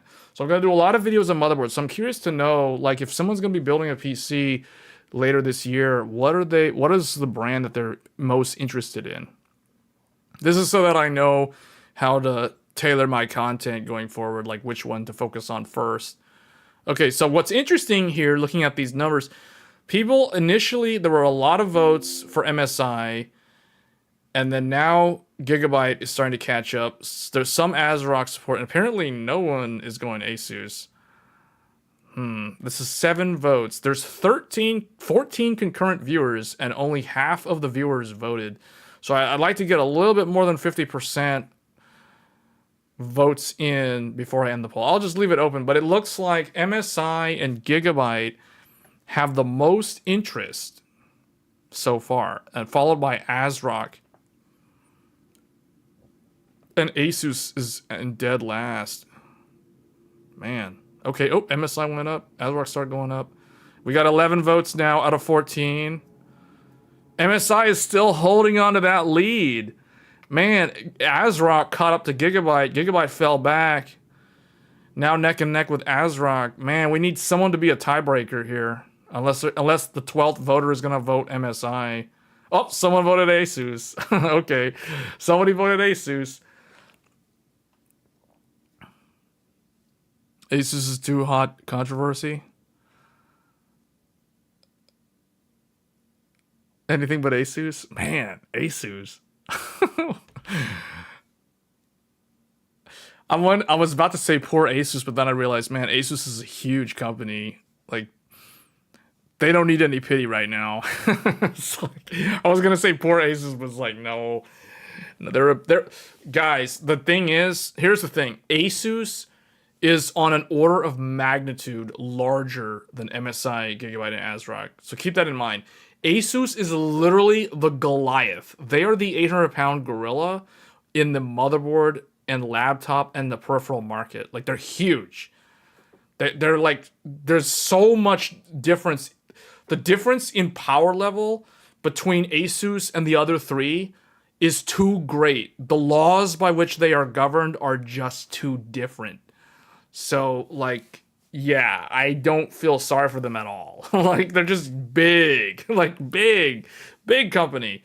So, if they're going to do warranty support as poorly as they've been doing, I mean, they got to change. That's the way I see it. They literally got to be knocked down a peg. So, this is a wake-up call for them. You would go Lenovo over Asus for laptops? I mean, so would I. But I've always been a Lenovo guy for laptops. All the way back to the IBM ThinkPad days. Before there's room for any consumer confidence in purchasing their products. Do you really think... Okay, here's the reality, though, guys. So, okay, we're gonna go ahead and end the poll. So these are the results. This is very interesting info. Because what's interesting here is MSI has the highest votes. So we're going to end it here. MSI... So 1/3, roughly 1/3 of the viewers voted MSI. Now, this is a small sample size, but it's still, I feel like this still reflects the overall general consensus of the PC DIY space. So, yeah, this is very damaging to Asus's image, for sure. And I thought Gigabyte had it bad when they had those power supplies that would explode a few years ago. But man, this is like on a whole nother level. But the reality, what I wanted to say, I was about to lose my chain of thought on Asus. The reality is I feel like the negative light that Asus is in right now is only really being felt in English-speaking countries, or I don't know. See, I don't know how the laws are for warranty in the EU. I know that they, depending on the country, EU in general has more strict laws for customer support, customer service, warranty claims, that sort of thing, compared to America. I don't know how it is in South America, like in Brazil, but in America, it's pretty garbage. Like you get your basic 1 year warranty. Rarely questions are asked, but the thing is, the manufacturer can sometimes like make up some BS thing, like with what Steve showed in the video about like, hey, this is CID. CID means customer induced damage. So it's like, we're not gonna fix this. You voided your warranty. This is customer induced damage. CID. We got CID code 4 on here. Code 483. Nope, we're not replacing that. So they do that all the time, and so like Asus doing this now, this coming to light is very damaging to Asus in the Western market. But I feel like in Asia, like in China, in Taiwan, in Japan, in Southeast Asia, Singapore, maybe even Australia, like I don't think Asus is going to be impacted as much. The reality is this is going to sting for a couple of months, but I think they're just going to go back to business as usual. But hopefully we do see some positive change, at least for like the US, like North and South America customers. Maybe there will be some changes made, but that remains to be seen. EU has way better consumer protection. See, that's what I figured. You also get a warranty mandated by law that lasts for years. Wow. So what happens if the company goes out of business, though? Like, what happens if, like, hypothetically, let's say someone in the EU bought an EVGA graphics card, and then EVGA goes out of business. Then what happens? And they can't actually fulfill the warranty. But the reality is, I feel like Western countries are going to see some benefit. But unfortunately, I think a lot of other parts of the world won't really be affected by this. Like Asus's business in Asia will just continue to go on largely unaffected by this. I think that's what's going to happen.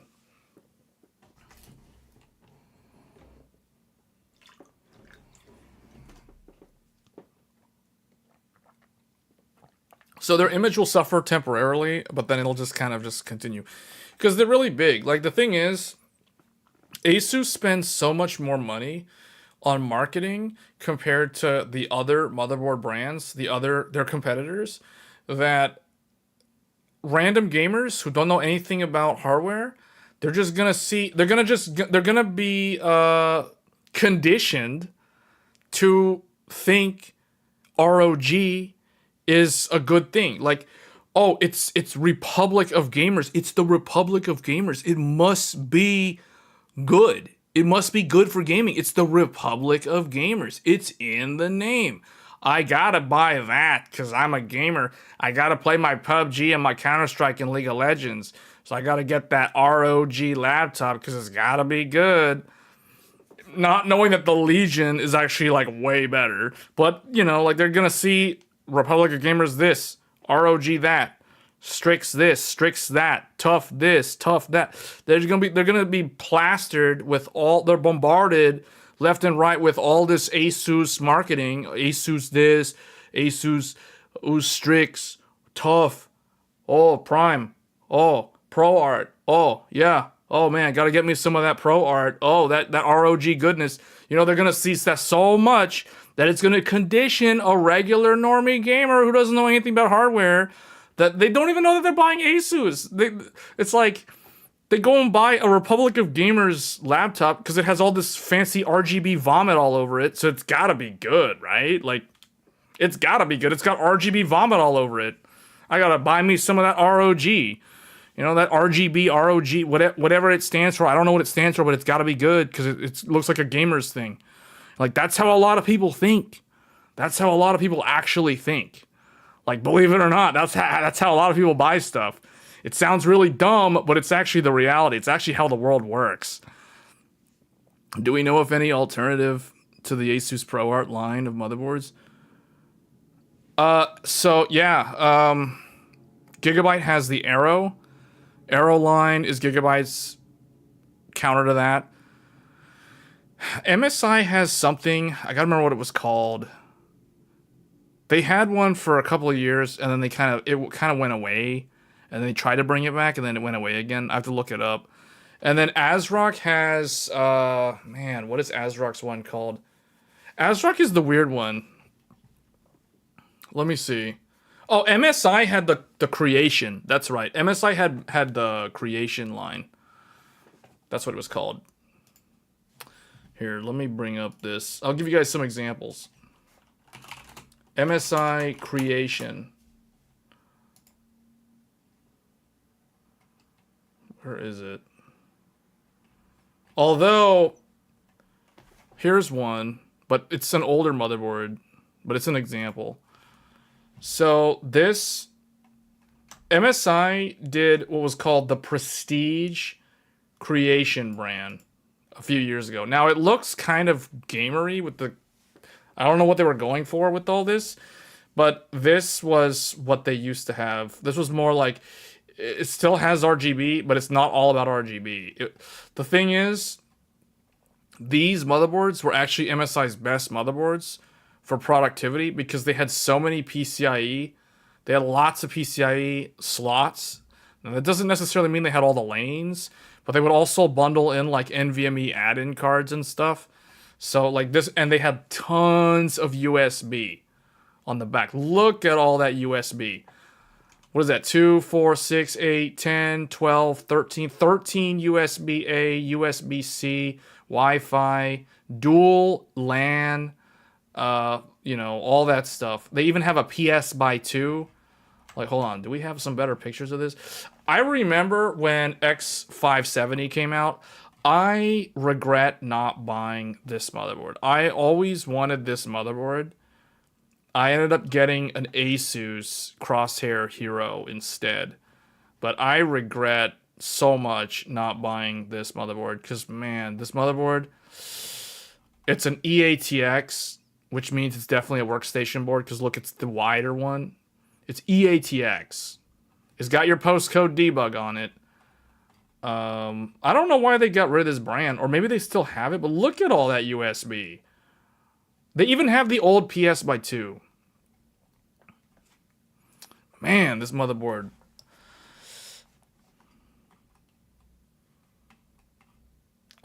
That's one of my biggest regrets in hardware in one of my build cycles was not buying the MSI Meg or the MSI Prestige Creation. This is like the best AM4 motherboard of all time, most likely, or at least one of the top 5. Because this thing had like everything. But yeah, this one. And then, what's another one? X399 Meg Creation. So this is my Threadripper, my old Threadripper motherboard. This is my first Threadripper. My Threadripper 2950X for X399. I had an MSI Creation motherboard for that. So, yeah, this is like a workstation motherboard. They went with the weird, like, Gundam Wing Zero Endless Waltz wing design on here. I don't know what they were going for. Someone said they were going for, like, cracked glass. I'm not sure. I don't really see it. But, yeah. So, I still have this motherboard. In fact, when you guys saw me do my live stream build for Threadripper last year, it was replacing this. I mean, I still actually use this. I use this with Linux. So my Linux desktop runs on an old 16-core Threadripper 2950X with this MSI motherboard, and I've never had any issues. It's awesome. I'm running 128 gigs of DDR4 at like 3,000 or something. It's great.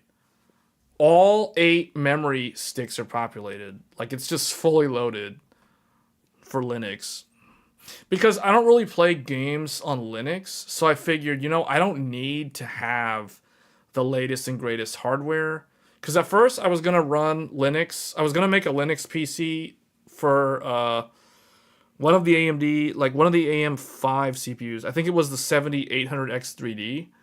But then I figured, you know what? The 7800X3D is so much better suited for benchmarking games on Windows that I'm just going to put like Threadripper as the dedicated Linux box.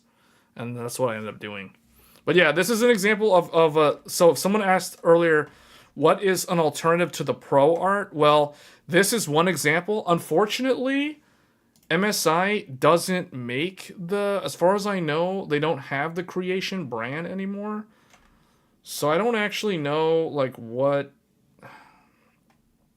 is their let's see if we can actually find one. Pro Series. No, Pro Series is actually their more like budget friendly stuff. Yeah, no, Pro Series is actually not what I would consider. Maybe MPG has something.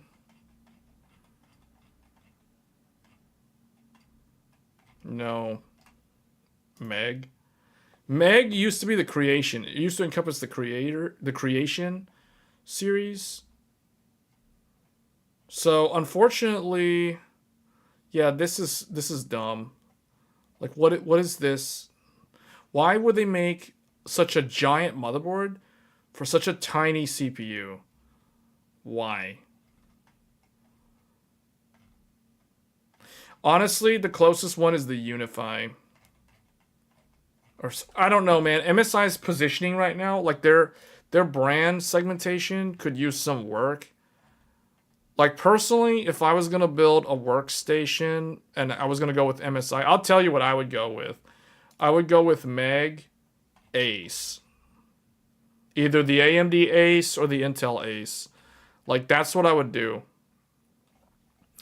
Ace is the one I would go with. This looks like it could be a workstation board. In fact, for all intents and purposes, it's a workstation board.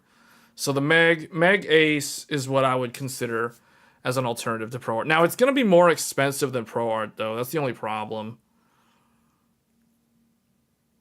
So if not this, then Carbon Wi-Fi. Carbon is the other one. Either Ace or Carbon, if you're going MSI. In fact, this was my top pick when I was going to upgrade to AM5 almost 2 years ago. Like 2 years ago was when Zen 4 came out. This was my top pick. I couldn't get one on launch day, so I ended up getting a Gigabyte Aorus Master instead. But yeah, the Ace is what I would recommend. This one is still micro USB. What do you mean micro USB? See, okay, here's the thing. I want to say something. Like Meg, see, MSI has their own branding for the MEG. So you can get like a Meg power supply, a Meg case. The Meg case actually looks pretty good. It actually has pretty good airflow on the front. And then it has the Meg AIO, the Meg motherboard. So very similar to Asus's ProArt, where you can get a ProArt case, a ProArt motherboard, a ProArt 420 liquid cooler, etc. So and they have that similar black. And like ProArt, yeah, it's kind of like black and gold, right? Like that black and gold aesthetic. I always think of Meg as having kind of like that Egyptian, almost like an Egyptian theme going on. Then you have that random Shenron dragon over there.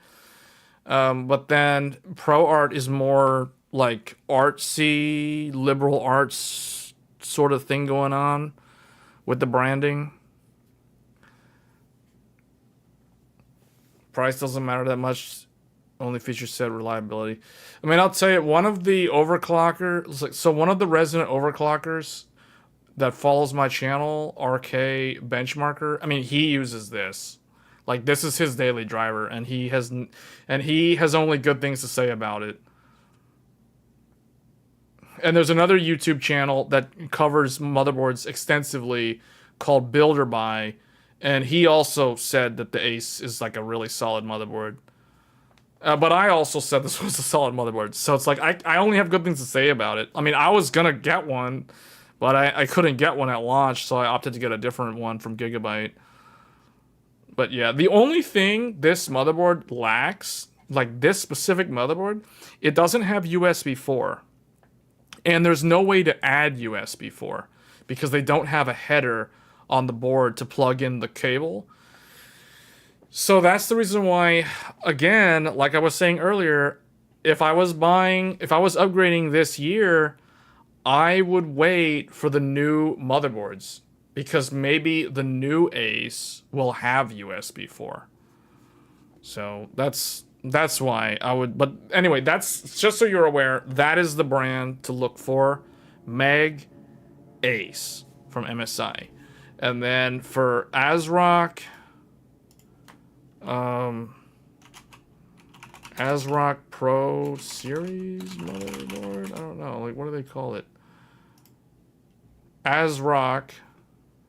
Oh, well, see, ASRock is gonna try to bombard you with all the really expensive workstation stuff, like the big Threadripper motherboards, for Intel and AMD. But realistically, like, let's just look at like Z790 because those will be the most recent ones because of 14th gen.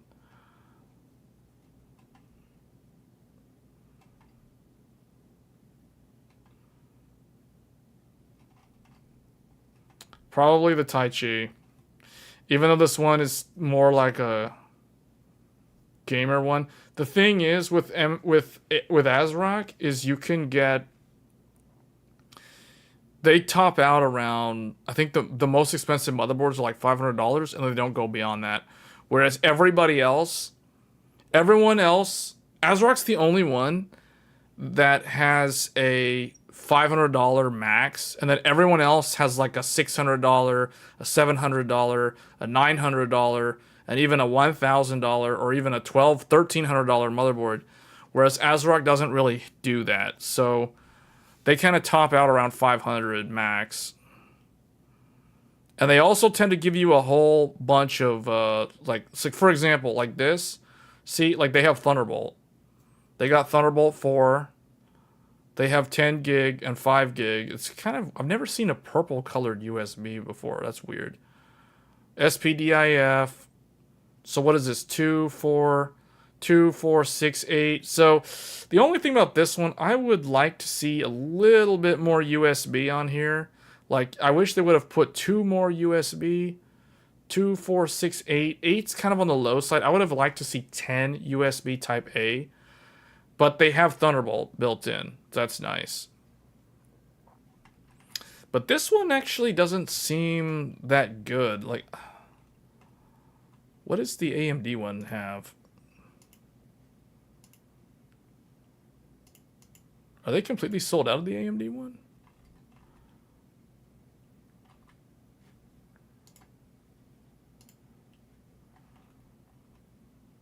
Tai Chi. Why are they listing an ancient X299?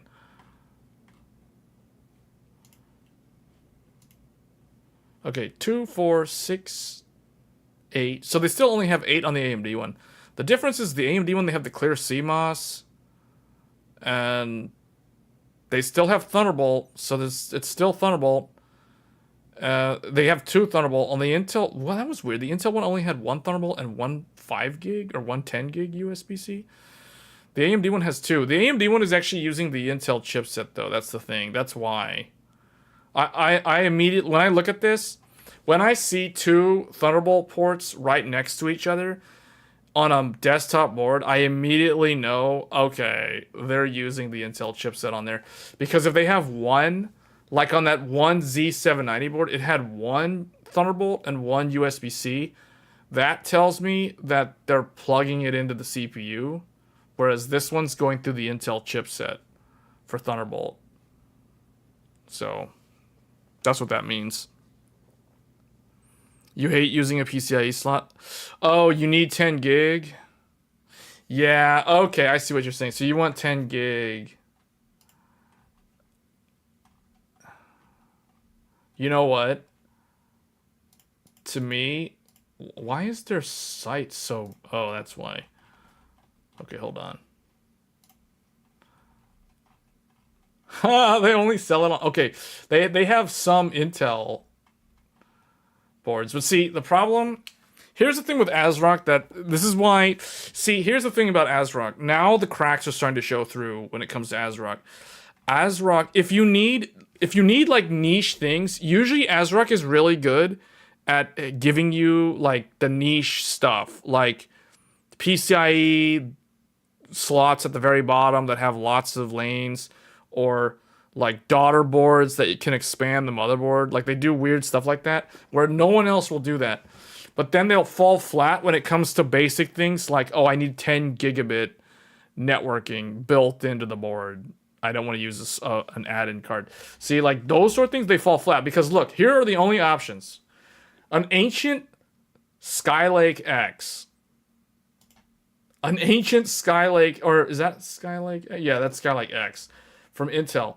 Z690. Okay, so they've got some old Alder Lake motherboards. Aqua. These are the really expensive ones with the built-in water blocks, though. Then they have a W480. That is... I don't even know what that is. That's 11th gen Intel? What is this? This is a Xeon? Why is the font blurry? Supports 10th gen Intel and 11th gen Intel processors and Xeon W processors. Okay, so this is kind of like how AMD recently announced Zen, or AMD announced Epic on AM5. This is kind of like what Intel did Xeon on LGA 1200, which was Comet Lake and Rocket Lake. So that's cool. I didn't even know they had that. So they have 10 gig on that. So, okay, there you go. That's the brand, Creator. That's the professional brand. Unfortunately, they don't have a lot of choices. It's going to be very niche or very expensive boards. Like, X299 is super old, so no one's realistically going to buy this. Like, you're better off just buying used. Z690, that's already kind of old. That's like the last gen. This is for 12th gen Intel, but this does work with 14th gen. Then Intel W, another old motherboard. Then AMD WRX80. This is like Threadripper 5000 series. So this is like last gen Threadripper, and this is like Threadripper Pro, which means this is like a $1,000 motherboard. Then we have TRX50. So this is like the Threadripper that I built recently. So this is current generation non-pro Threadripper. So this right here, this is a $800 board, somewhere around there. So see what I mean? Like the problem where they fall flat is when it comes to basic things like 10 gigabit, they it's like, okay, what am I supposed to do, ASRock? Like, where's 10 gig on the motherboard? Intel's a no-go. You need all P-cores? Yeah. Well, I mean, you could always do, yeah.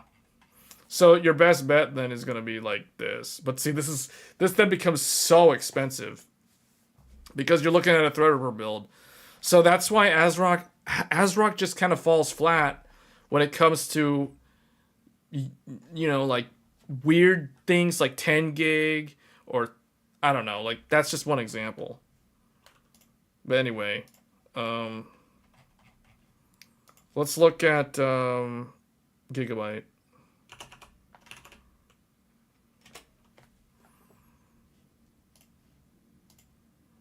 Gigabyte. So Gigabyte has the Aero. I was going to say Aero is their Creator series. And they actually have quite a good lineup. So, just to give you guys an example. So, this is Threadripper. This was the motherboard that I built Threadripper in. You guys saw that. If you guys saw the live stream, this is the motherboard that I was using. There's an unboxing video, an overview of this motherboard. So, Aero is kind of their Creator one. This is kind of like Pro Art. The way I look at it, Aero is basically Pro Art. It's Gigabyte's Pro Art. Aorus is Gigabyte's Republic of Gamers. And Aero is their Pro Art. And then just plain old Gigabyte is basically like Tough and Prime. So their Threadripper board is an Aero board, so it's basically like a workstation board. So that gives you an idea. Lots of stuff. You get 10 gigabit built in. You get tons of, well, it's Threadripper, so it's gonna have like a ton of things. So it's gonna be overkill. But if we look at so B650 Aero G, here we go. B650 Aero G. So this is, see, creativity starts here. So this is kind of their workstation equivalent. This is a budget workstation because this is a B chipset, not an X chipset. So something like this. But the thing is, I don't know if this will have 10 gigabit connectivity. No, it doesn't. It has 2.5. See? So the problem is, actually, I think Wendell did a really good video on this. He said if you need 10 gigabit, you would be looking at the X series, X670, unless you're looking at Threadripper. Now, Intel has the latest chipset on the market because of 14th gen, so there's a lot of these refreshed Z790s, and a lot of them now, the more expensive ones, do have 10 gigabit. But if AMD is the requirement, then let's filter this down. Then 10 gigabit, you're looking at probably a pretty expensive board.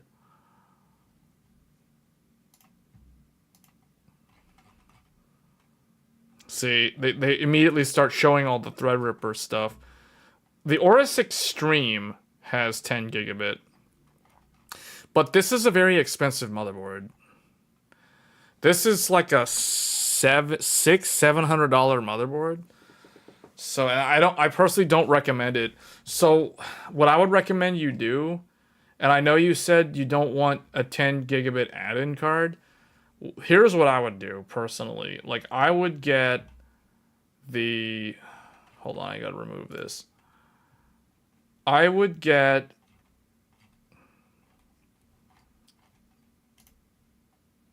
man, where is this one?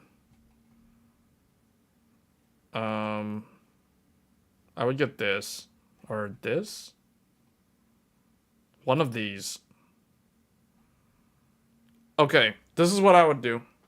I would get this, and I would get a 10 gigabit add-in card, and I would put it in the very bottom PCIe slot. Because the very bottom PCIe slot has 2 lanes of PCIe Gen 3 or PCIe Gen 4. I think it's PCIe Gen 3. And that is enough for 10 gigabit LAN. That's all you need. Because what you'll find is that all these consumer motherboards that are not Threadripper, that are just basically like either Intel or Ryzen, what the motherboard manufacturers do is they take 2 lanes of PCIe Gen 3 or Gen 4, and they wire that to the network interface card. And that's what they do. And that's how they give you 10 gigabit NIC in their motherboard. You have a 10 gigabit Gen 4 card yourself? The bottom one goes to the chipset. Yes, correct. But the thing is, most of them go to the chipset regardless. Most of the LAN interfaces, so here's the thing, guys. Like, even the built-in LAN... Okay, are they want to not show me the gallery? Where's the gallery? Here's the thing. Even this, on the back, goes through the chipset. All of your network connectivity for all these motherboards goes through the chipset. None of the network interface cards wired directly to the CPU. None of them. All the built-in ones go through the chipset. Every single one. Every single brand, every single motherboard. Both AMD, both Intel. Unless you're talking about Threadripper. If you're talking about any consumer desktop, whether it's AM5 or LGA 1700 or older, they all go through the chipset. So that's the reason why there's no reason why you wouldn't want to consider an add-in card, especially with the Gigabyte board, because the Gigabyte board gives you 2 lanes. I have a YouTube video showcasing this. I was going to show some of this, but we kind of skipped over this. So let's go to the Game Tech Reviews channel real quick. And let me find the video. 10 gigabit. Right here. Here we go. So, I have a video. I encourage you to check out this video. If you want to do 10 gigabit LAN, when did I made this video a while ago. July of last year. So, what I showcase in this video is a motherboard that has 10 gigabit built in and a motherboard that does not have 10 gigabit built in. So in this case, the Z790 Aorus Master does include a 10 gigabit Marvell. The X670E Aorus Master does not. It only has a 2.5. Now, the X670E Aorus Extreme has the 10 gigabit, but that's like $200 more. So what we do is we look in the manual, and right here on the AMD Aorus Master, it has 2 lanes of PCIe on the very bottom slot. This is an X2 interface. The top one is an X4 interface. So now what I show is here it is, Asus. Everyone's gonna flag the video. It's Asus. Ew, it's Asus. Gross. Okay, 10 gigabit XG C100C Asus PCIe X4 PCIe Gen 3 or Gen 4, whatever. Doesn't really matter. It doesn't matter. Gen 3 is all you need. 2 lanes, Gen 3 is all you need, or 4 lanes, Gen 2. So, this is a Gen 3 10 gigabit.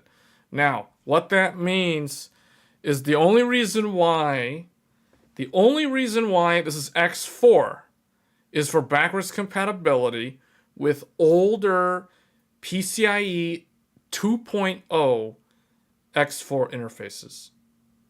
Because if you want the full 10 gigabit, you need to have 4 lanes of Gen 2 or 2 lanes of Gen 3. Let me repeat that. If you want to run 10 gigabit LAN, you need to have 4 lanes of Gen 2 or 2 lanes of Gen 3. Anything more than that is excess and doesn't matter. So if you have 4 lanes of Gen 4, 4 lanes of Gen 3, it doesn't matter. It doesn't help you in any way. And we prove that here because, as I show in the video, right here I explain that on the AMD chipset, you have a PCIe 3.0 bus that goes to a switch. There's 2 lanes that are shared between 2 of the 6 SATA ports or the bottom PCIe X2, which is physically X16, but electrically it's only X2. So the question is, what do you use an X2 slot for? That is what this video is about. It's basically for 10 gigabit LAN. So that is that. So that's what we're going to plug that into. So I highly suggest you guys check out the video if you want to do 10 gigabit LAN. I do network speed tests to prove that you're getting the 10 gigabit speed with only 2 lanes. In fact, we look at the Intel block diagram. So this is the Z790 Aorus Master. And in the Aorus Master, they show a PCIe 3.0 bus. And they have soldered 2 lanes of Gen 3 to the exact same Marvell 10 gigabit LAN. This proves that you only need 2 lanes of PCIe Gen 3 to achieve the full 10 gigabit speed. Now remember, I'm plugging in a card that is physically X4. This is physically X4, but you only need 2 of the lanes provided the slot is Gen 3 capable. The other assumption is that the network card itself is also Gen 3 or Gen 4. If it's Gen 3 or Gen 4, it only needs 2 lanes. These extra 2 lanes are only here for backwards compatibility with a Gen 2 slot. So now we've kind of proven that because the Intel board has 10 gigabit via 2 lanes soldered versus my 2 lane on my AMD board. And here we do a transfer test where it goes all the way up to 10 gig. It negotiates 10 gig speed on both sides, and it basically does the full 10 gig throughput across. And the thing is, the Asus card, even though it's branded Asus, it is a Marvell 10 gig NIC, just like on the Intel board.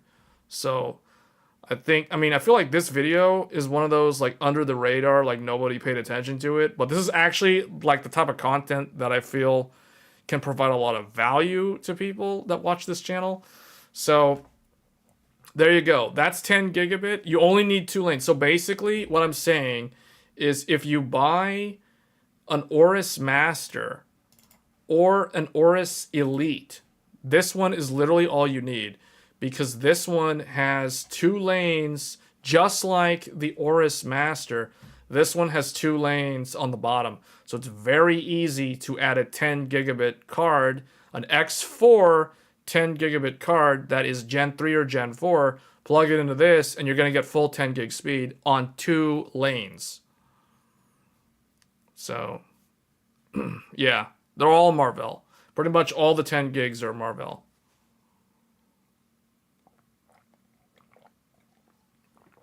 Yeah.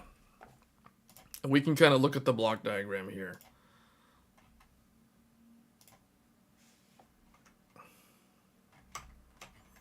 Well, the funny thing is, not only is the Aorus Elite AX using this block diagram, you can even go even cheaper. You can go down to like an X670 Gaming X, and it'll still have the same layout. So right there, 2 lanes.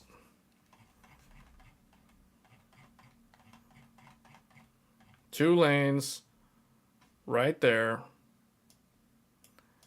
and it's on a PCIe 3.0 bus.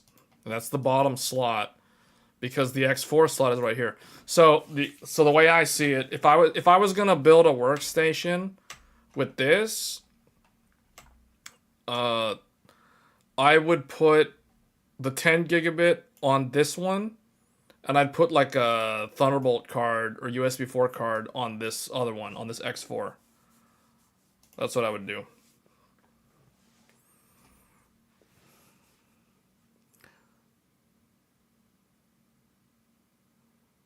That one's unique. Yes, you're right. You could do 10 gig on 1 lane. On if the slot is Gen 4 and the card is Gen 4, yeah, you can get the 10 gig off of 1 lane. Yeah, you can do that too.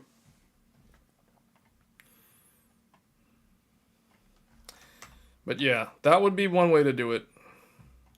The nice thing about the Aorus Elite is it doesn't share lanes. Nothing is shared. Like literally nothing is shared. So like the thing with the Master has 2 SATA ports that are on a switch that are sharing bandwidth with this X2.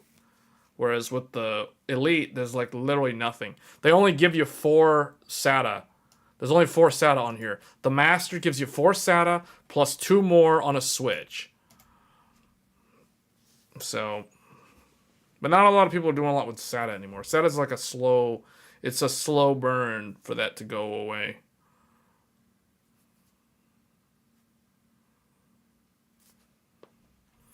Yeah. You mean Gigabyte or on Tomahawk? Yeah, I feel like I said this earlier when I was covering the motherboards. I said that I feel like Gigabyte did the best when it came to spacing. Like someone at Gigabyte figured out that all the new high-end graphics cards were going to be 3 slots thick. They're going to be some thick cards. So they're like, you know what? We need to put these slots at the very bottom. They were smart. Because the problem with a lot of these other motherboards are they have the second slot that's just too high up, or they'll put like the 4th M.2 between the second and third slot. So the second slot ends up being too close to the first one. So oftentimes, if you put like a 4-slot GPU in there, you're covering up your X4 slot. So, you know. Others like ASRock, they kind of avoid that because they, like, ASRock has Steel Legend. Steel Legend is a really good board. This one's another one that's really good from ASRock. Like, this one also comes with a GPU anti-sag bracket. That's hilarious. This is probably the best value. Like, from my point of view, the two best value for money motherboards are the Gigabyte Aorus Elite and the ASRock Steel Legend. These are like the two best ones that I could find. From all my comparisons, this one and this one are like the best value for money. Because you're getting X670, so you're basically getting the dual chipset instead of like B650. So you're getting like all the connectivity options, all the lanes, everything. They can support 10 gig.